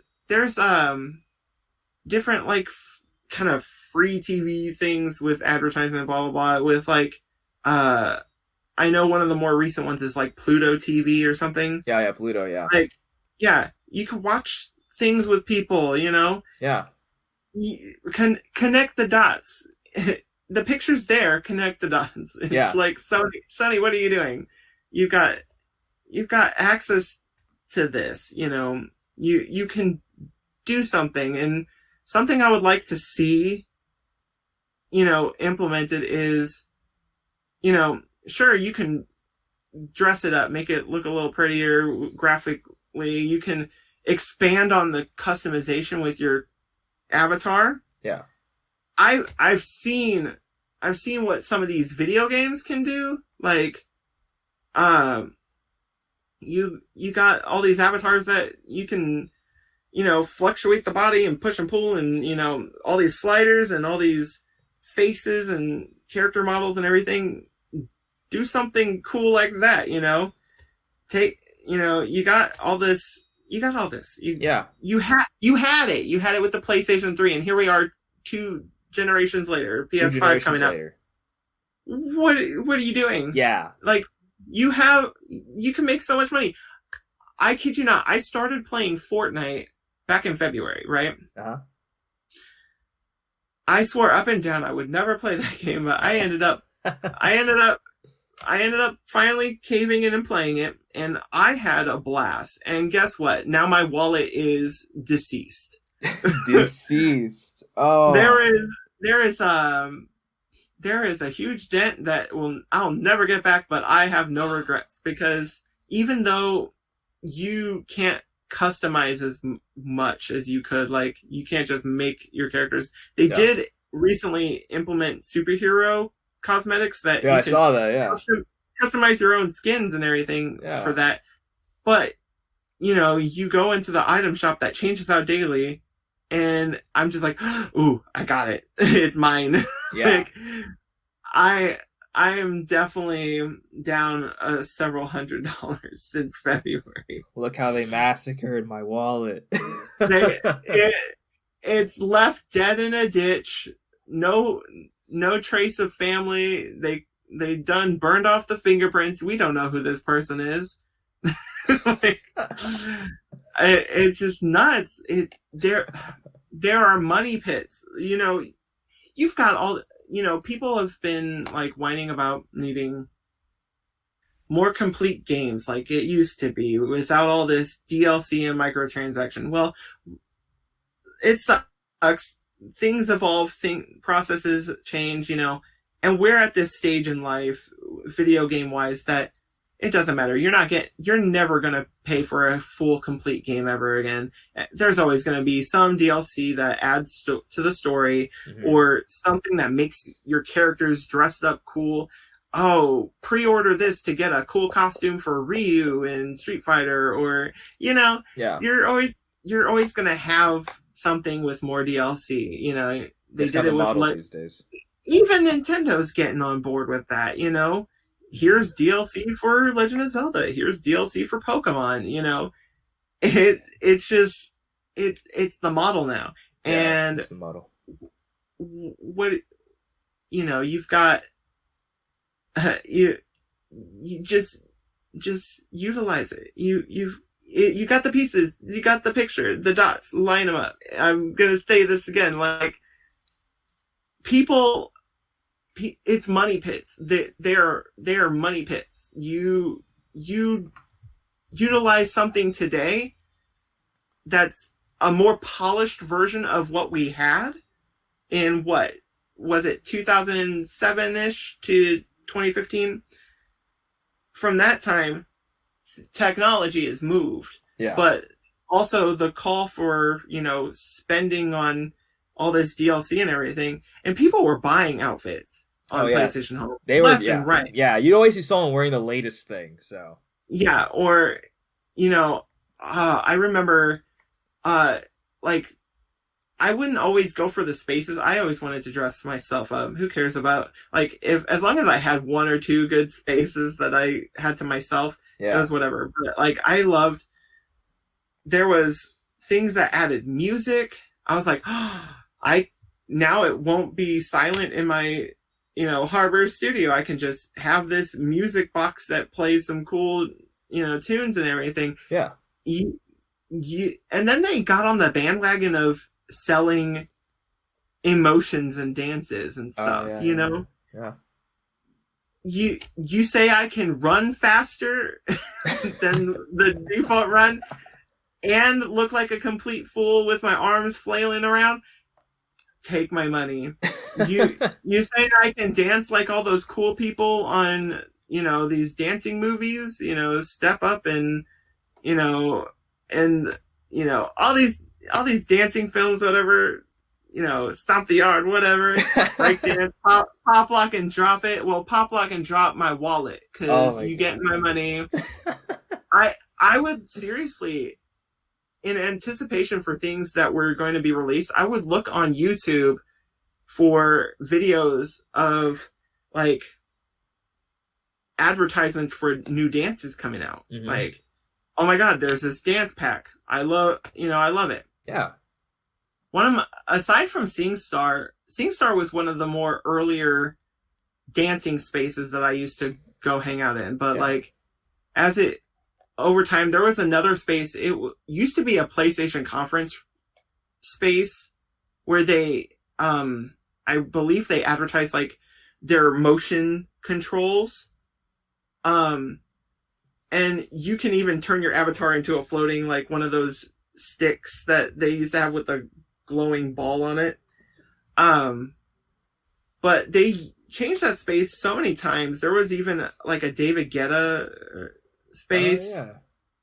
And the one that I would visit was the Music Unlimited. Like, it was called Music Unlimited space. That was my jam right there. It was a familiar space, which they reskinned so many times that I've seen, but it had such cool music. Everyone was dancing. It was such a laid back lounge kind of thing. And then you had like the beats going in the walls and everything, all the little visualizers and stuff. And it was such a cool space. And I loved dancing there. And I loved, there were like groups of people with their avatars trying to sync up their dance moves and on the dance floor. And it was so neat. And you just had so many different connections, even though you couldn't vocally speak to each other. Like, that would be such an improvement if we had PlayStation Home. And then, hey, hop on microphone and decide who... If they just merged, like, PlayStation, this network calls that we have on PS4 with PlayStation Home, and just, like, have a group of friends that you can talk to in a public space, that would be so cool. Yeah, you can even do, like, even like you could always invite people to your to a group or a club or something back on PS3. You can, like, invite people to, like, a private group. You can do that even. You can go like, oh, this person seems cool. Invite you to our little group chat, and you can do that. So yeah. If not, then just kick them out of the party. And just kick them out. If they suck, just get them out of there. if they acting a fool, we can have someone to actually speak to and hear. Oh my god, can you imagine how much more the frightening scale would be for, what was it, the Siren Lounge? Yeah, Siren. Siren. Yeah. Imagine playing that, but on voice chat, like, and then hearing someone else scream because of something jumping out at them, and then you scream, and then you flick the joystick one way and your character gets spotted, and it would be so funny, because even in real life, if you're like in a scary situation or something and something jumps out at you and someone screams, there's usually can be a chain reaction and, Yeah. Just so much more immersion. Yeah. You saying that, just today, I was watching YouTuber John Wolf, and he was playing a game called Plasmophobia. I think that's what it's called. And it's what you're describing pretty much. So you have a group of friends, a group of players. It's like 4 players, and you are ghost hunters. So you go into different houses on different missions, and it has voice chat linked in. So it will tell you the ghost's name, whether the ghost responds to people in groups or alone, and you go into the house and you go, Marie Thomas, are you here? Give me a sign, and the game picks up on that, and the ghost will communicate with you if you're alone. You have a little paranormal activity remote or something like that, so you can see if they're there. It gets colder, so you can start seeing your breath, and you're all the way that you're on comms is through walkie talkies or something like that. So then if it's you'll hear someone scream or whatever and die, and then you're like, Nico, you there? Nico, and then you don't hear anything, and then you find their body, and everyone just freaks out. That look up that video. It's Plasmophobia, John Wolf. It's such a great game. Wait, it's a thing, and it cut off the mic of someone who died? Yes, or something? It cuts off the mic. So and then you find their body, and then you're like, oh, he died. So definitely, if you have the time, I can send you the link to it too. It's a great game. So definitely send me that link. I want to see that. That sounds so cool. It sounds really cool. It's really good. Right there's so many cool ideas out there, and I know originality is kind of dead. You know, almost. Something's always inspiring something. But you've got all these great things, and you've got all these imaginative people.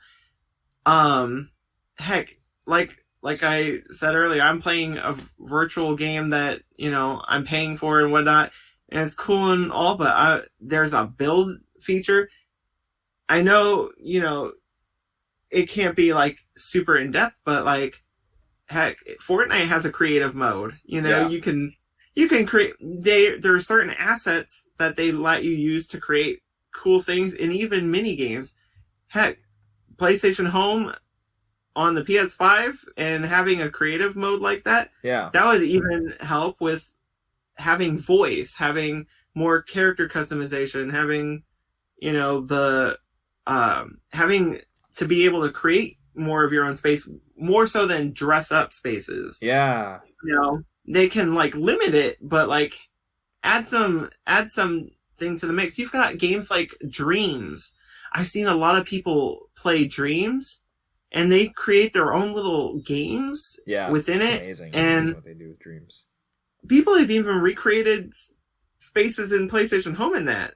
Oh, really? I've never played it, but I've seen YouTube videos of people who have made the bowling alley, and you can actually bowl and stuff like that. You love to see it. So many cool things. Well, that's awesome. Yeah, that's Destination Home has their little preservation project. I've been following. Yeah, so they have some cool stuff there too. I've been watching their live streams and just kind of keeping in touch. I don't know how to mess with all that system stuff to send files, or else I would gladly do it. Here, take my files if it would help, with anything with that project. I don't know how to mess with all that, but it's over my head. It's fun to watch, it's over my head too. Anything that has to do with PlayStation Home, I'm interested in. The interest is still there. It's lingering. I need PlayStation Home back. What really sucked for me is when it ended, the last moments or whatever, I feel blessed that I even got to be there at the end. Yeah. I wasn't there for the beginning, but I was definitely there for the end. And it was during a time where I did not have my own home. And I heard that PlayStation Home was shutting down, and I had access to my console, and I was able to experience the last moments of it. Even in my current or well, not current, but like then situation, I was without my own home, and luckily I had access to my PlayStation, and I could jump on, and I was just hanging around and dancing. And I remember I think the last place that I was hanging out was either the Central Plaza or the Hub. And there was just a lot of people saying goodbye and spamming goodbye and everything in the chat. It was so sad. It was really sad. The big old error message, and I'm just like, this hurts so much. It still hurts. 5 years later, I'm still not over it. And it was very weird in the way that, I didn't have a home and now I don't have home. It was such a weird moment for me because I was already going through a rough time at that moment, and then PlayStation Home was ending, and it was another loss. Yeah. And that, I'm just one person, and that's just my experience. And, if I'm one person with that experience, and even if I'm the only person with that experience, PlayStation Home meant something to people. I would stay awake and share, stories and just be in the company of friends, and we'd hang out at the beach or wherever, and we'd just chat, and it was so cool. And we'd show off our current avatar outfits or the whatever cool thing we had to show off to express ourselves and hang out and stuff, and like, look what I got. And I think there was even like some superhero, like Power Ranger looking outfits. I remember trying to coordinate with some friends in those, and like, I want to get this color, and just run around and be stupid in that, and like in the Acorn Park and everything. There's just so many memories and so many meaningful moments that people share on here. And, it's home. It's a place to feel connected. It's a place to feel, together.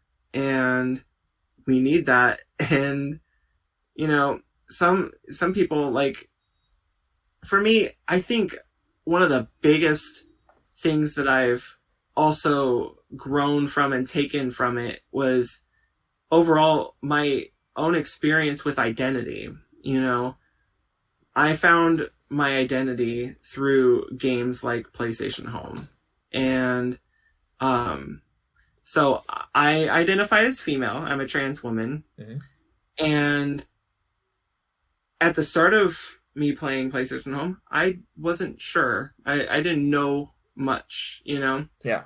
But you have such you have like this arsenal of creativity, and it didn't lock you behind one character or even a gender or anything.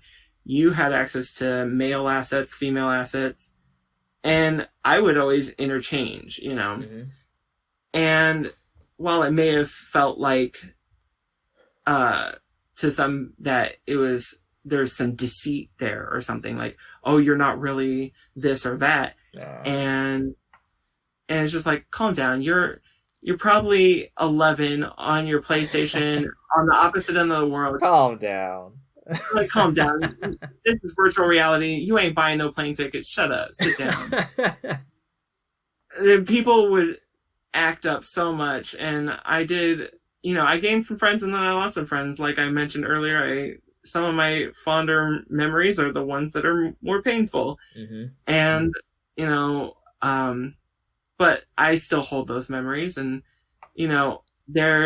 there would be people who would say that when I would type to them, because I had the keyboard, luckily, because my God, typing with the controller was the pain. Oh, my Lord. And keeping up, you had to have something to type with on PlayStation. Yeah. To fully function and keep up, because people be typing up a storm. But like, I would, people would say that I express myself in a very feminine way whenever I type to people. And so it kind of helped push that feeling. And I didn't really think much on it. It was a little bit like digging at me inside, and I just found games like home to be an outlet to allow myself to just be myself, even if I didn't understand it. And I found myself using the female avatars more and more.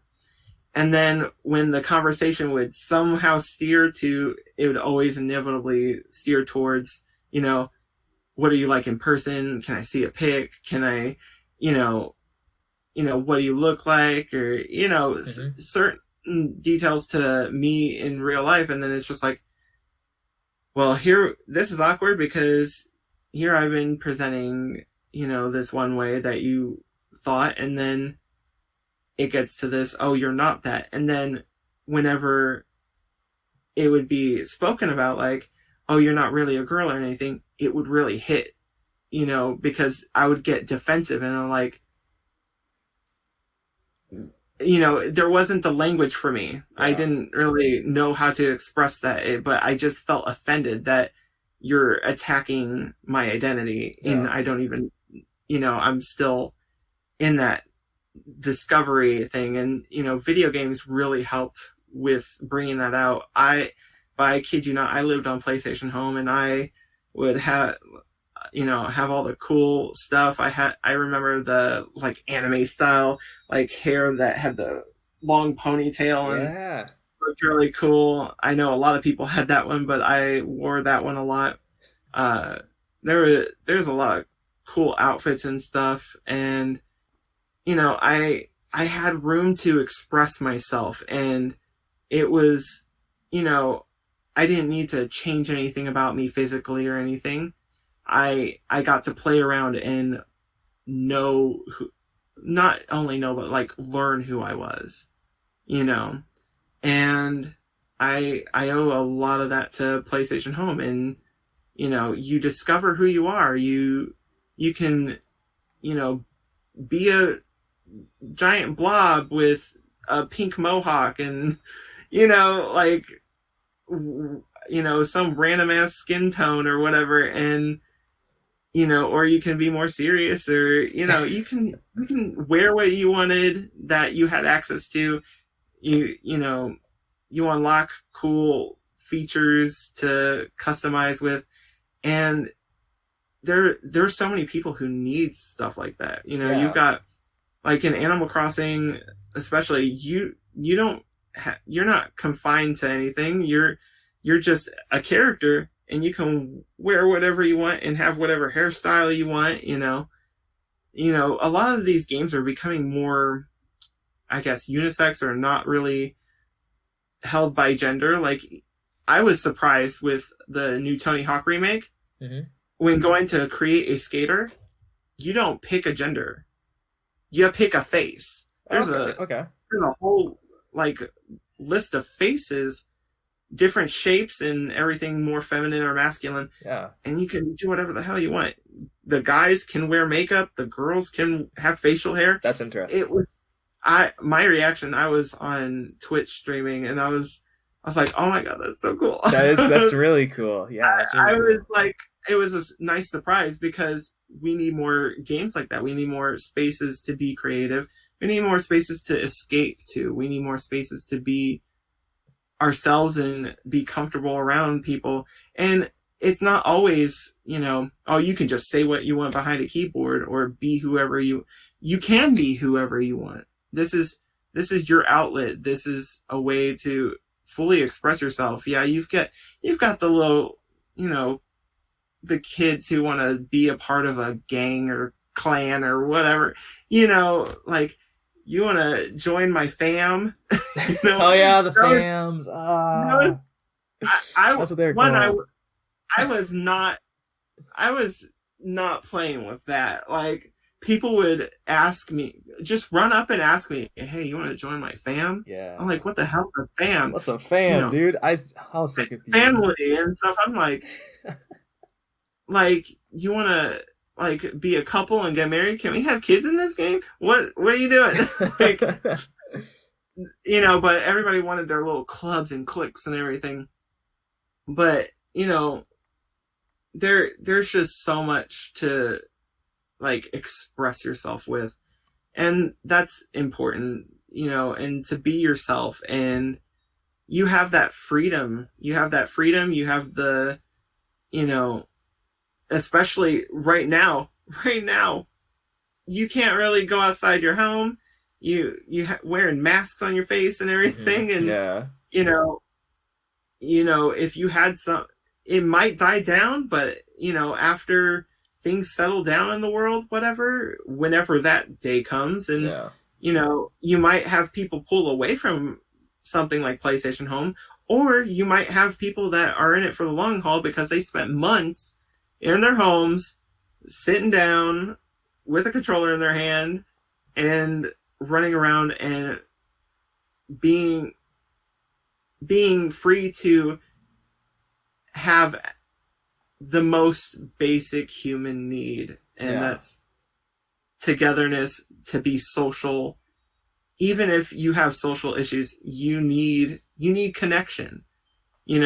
People need to snuggle, people need to hold hands, people need to converse, people need to express themselves.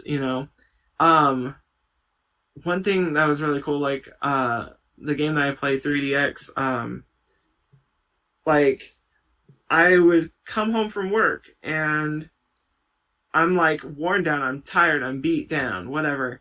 And it's so crazy how the mind works and how you can be visually stimulated, and just seeing my avatar getting a back rub, like you could get a back rub in this game, whatever.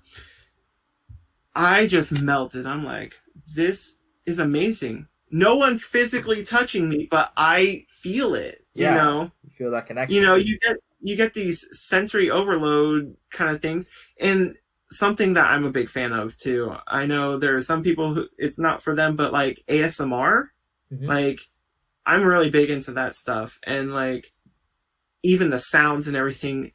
It just, goodbye shoulder pain. I don't have a headache. I'm so relaxed and I'm ready to sleep. I have sleeping issues. I have insomnia and stuff. I'm always up.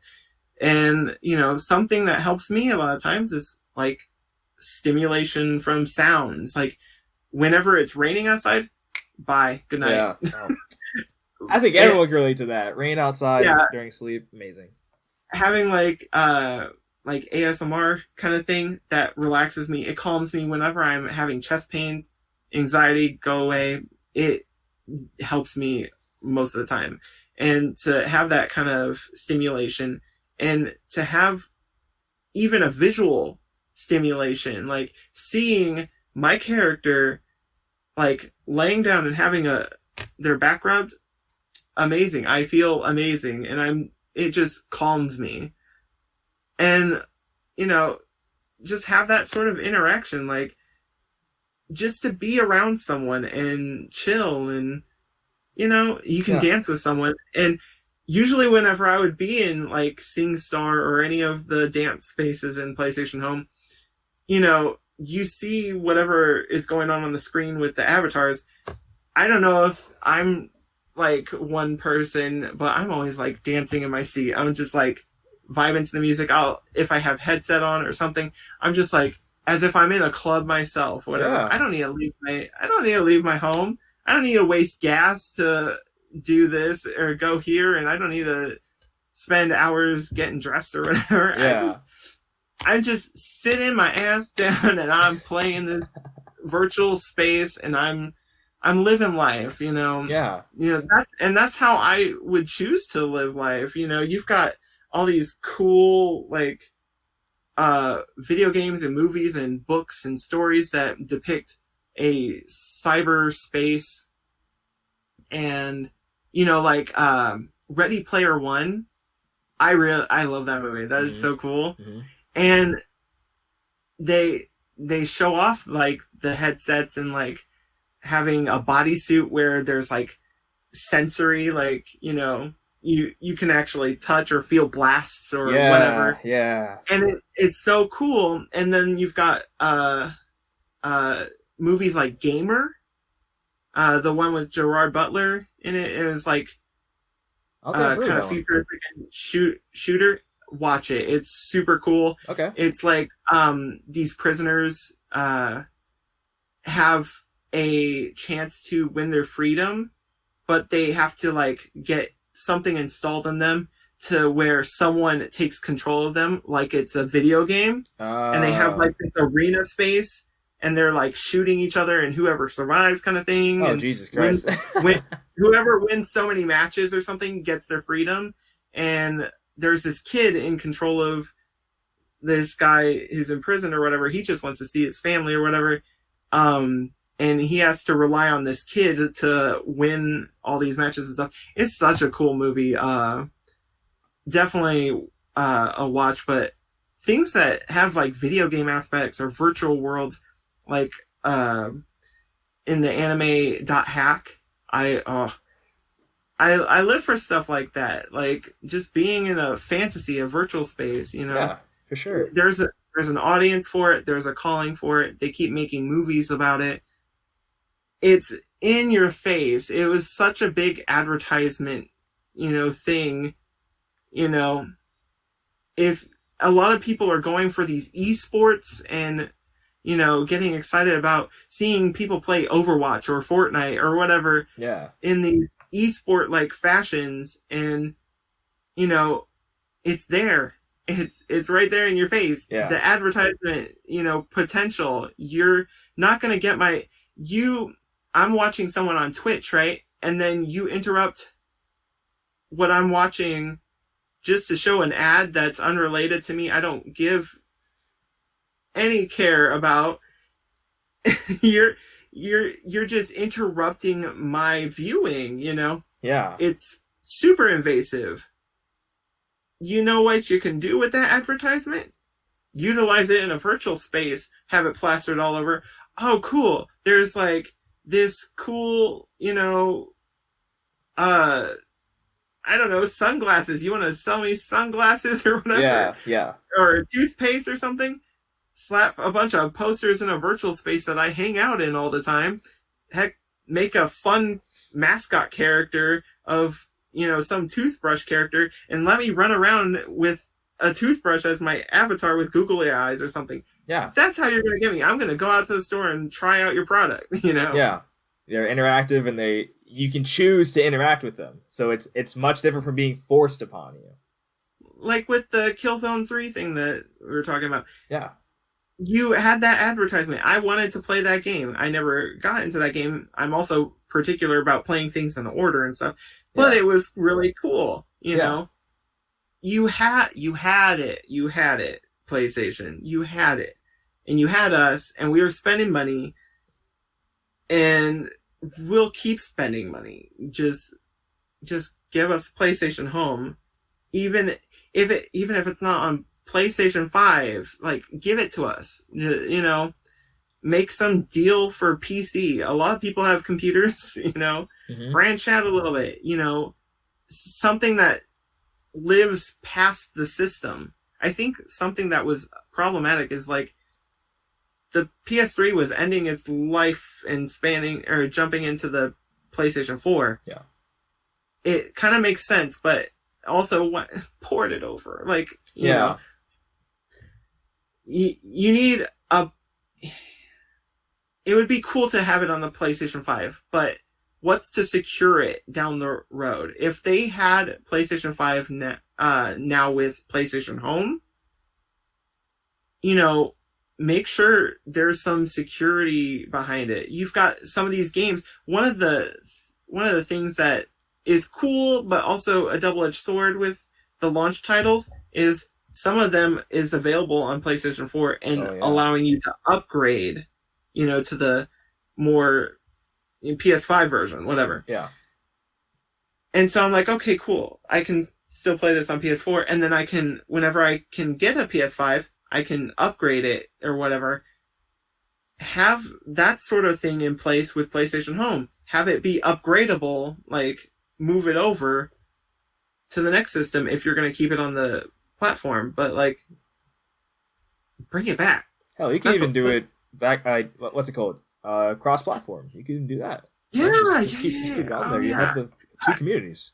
Or what I keep saying for like Overwatch right now. I'm a little frustrated with Overwatch because there's not anything to sync up what you've earned. You've got all these things that you spend money on for loot boxes and crap just for a chance to get something. Yeah. And you can't even I have it on the PlayStation 4 and PC. Mm-hmm. I mostly play it on PS4. What's to make me want to play it more on PC when I don't have access to my cool stuff? Yeah. I've spent a hard time, and some of them limited edition, not cute, but not things cute. like not cute. Things like Fortnite, you're not taking a chance at anything. It's right there in front of you. There's an item shop. Ooh, you want this skin? Ooh, you want this emotion? Get it, and it cycles through in an item shop, and then gasp! I have my account synced up to where I can play on my Nintendo Switch, unlock something, it's on my PC or on my PS4, the account is synced up, have it, be kind of cross-platform or be available. Mm-hmm. If you could like sync things to your PlayStation account or have things in a way that saves to like the account. And then that way it's just like, oh, here's the new PlayStation 5, but you have to start over. You got which I am perfectly fine with. Sony, if you hear this, I'm totally fine with this. If you start it over, I will buy everything again. But I'm saying like you could have it to where it syncs up. So where if you had PlayStation Home on different platforms like PC or something, you bought a hairstyle, it's there wherever you go. Mm-hmm. Heck, water it down and put it on the damn phone. I want PlayStation Phone back. PlayStation Phone. That's what I want. Everybody's going to these mobile games now. Like, even Dead by Daylight has a mobile game now. Yeah, like, I want to think about that one. I don't know how that works. They've got Fortnite on the phone. They've got a Call of Duty or something on the phone, or PUBG or something. PUBG's on the phone too, I'm pretty sure. Yeah, they're putting all these games on the phone, and everybody has a phone. Sony, put PlayStation Home on there. Even if it's just, if you're able to port just the PlayStation Home that we had on PS3 to the phones, I'm sold also. Just give me PlayStation Home. Just give it back. Just give it back. Oh, man. Well, man, this has been a really good conversation, and I really appreciate your insights and everything. So I do want to ask one last thing. Yes. And I ask this all the time, so you might have already said this, but if you want to synthesize your message. So if this were an open letter to Sony, yes, what message would you specifically want to deliver? Sony, you're breaking my heart, kid. You need get your head on. I don't know what is going on behind the scenes that's keeping you from diving back into PlayStation Home, but there's an audience there. We want it back, and the people who are into it, and that in itself is advertisement. That, I kid you not, I talk about it so often, and I probably annoy people with how often I talk about PlayStation Home. And they're like, oh, that may sound stupid or something, but I've gotten several of my friends to log in, and they had a blast on it. And, you just gotta, give it back to us. Like, it's such a great platform for creativity, for advertisements. I know how you love your advertisements and your big blockbuster games and things like that. You want me more invested? Have it in PlayStation Home.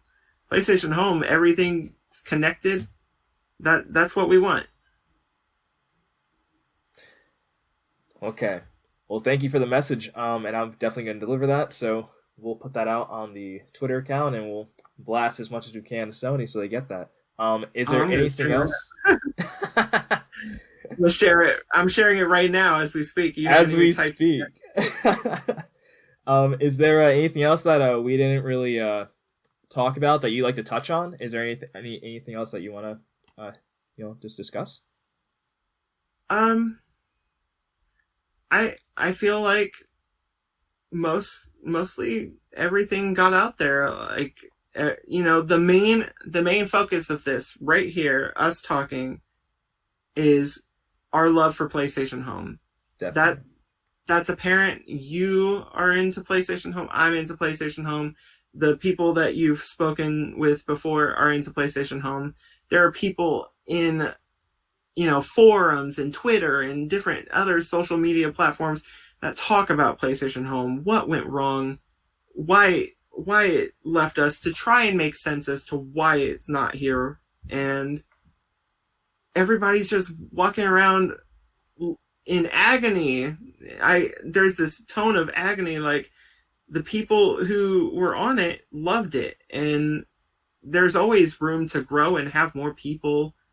And it's just one big experience. It's not just a virtual space. It's an experience, Mm-hmm. It's an experience, and that magic in the bottle Sony had it, and I'm sure they can capture it again. Not with anything that anyone else is doing that is in likeness of it needs to be PlayStation Home. Yes. They had it. We want it back. There's that audience. Realize what you have. Take that potential that you had and just move along with it. Move forward with it. Yeah. Overcome those obstacles that are blocking you from, putting that back out there. People are willing to go on there, spend their money, spend their time. It's an experience. You are trying to immerse yourself in a way to connect with people. And that is so important right now. It's going to be important now, going to be important later too. You can take my money, you can take my soul, just take it. I want my space back. Give us PlayStation Home. That's the important message about this whole thing right now. We want PlayStation Home back. Please. Well,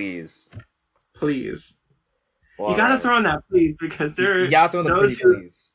There's those people who demand things, and they're so entitled to things and everything, and that doesn't get us anywhere. We just want it back. Yeah, we're just asking pretty please, Sony.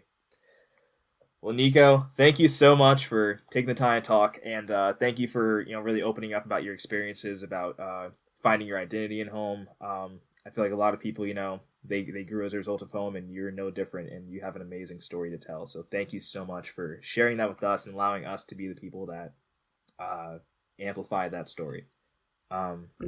Thank you for having me. Well, of course. And if you don't mind, I just want to plug you on Twitter. So you've got Twitter, NicoRabbit7. So I'll put that in the description. So on Twitter, it's NicoRabbit7, mm-hmm. And I also stream on Twitch, and that's just Nico Rabbit. No 7. So what do you like to stream on Twitch? I would consider myself a little bit variety out there. I stream a number of games. I try and follow several game series. I've played through Kingdom Hearts. I've played through the Devil May Cry games. I do a lot of Fortnite, Overwatch, Sims 4, Animal Crossing. I stream a variety. I last streamed a bit of Mario 64, which it's my first real experience with that, since I didn't grow up playing that, so it's my first experience with any of the titles in the 3D All-Stars collection that came out. So I'm playing a little bit of that. I've been all over the place. Street Fighter, Tony Hawk, awesome, Fortnite, Sims, all that. Yeah. So I also plan on doing some art streams and things commission side, and I'm just a random ball of fun mess, so Well, we love that. So you got a lot of variety there, so that means that there's a lot to take interest in what you're streaming and what you're doing. You're an amazing individual.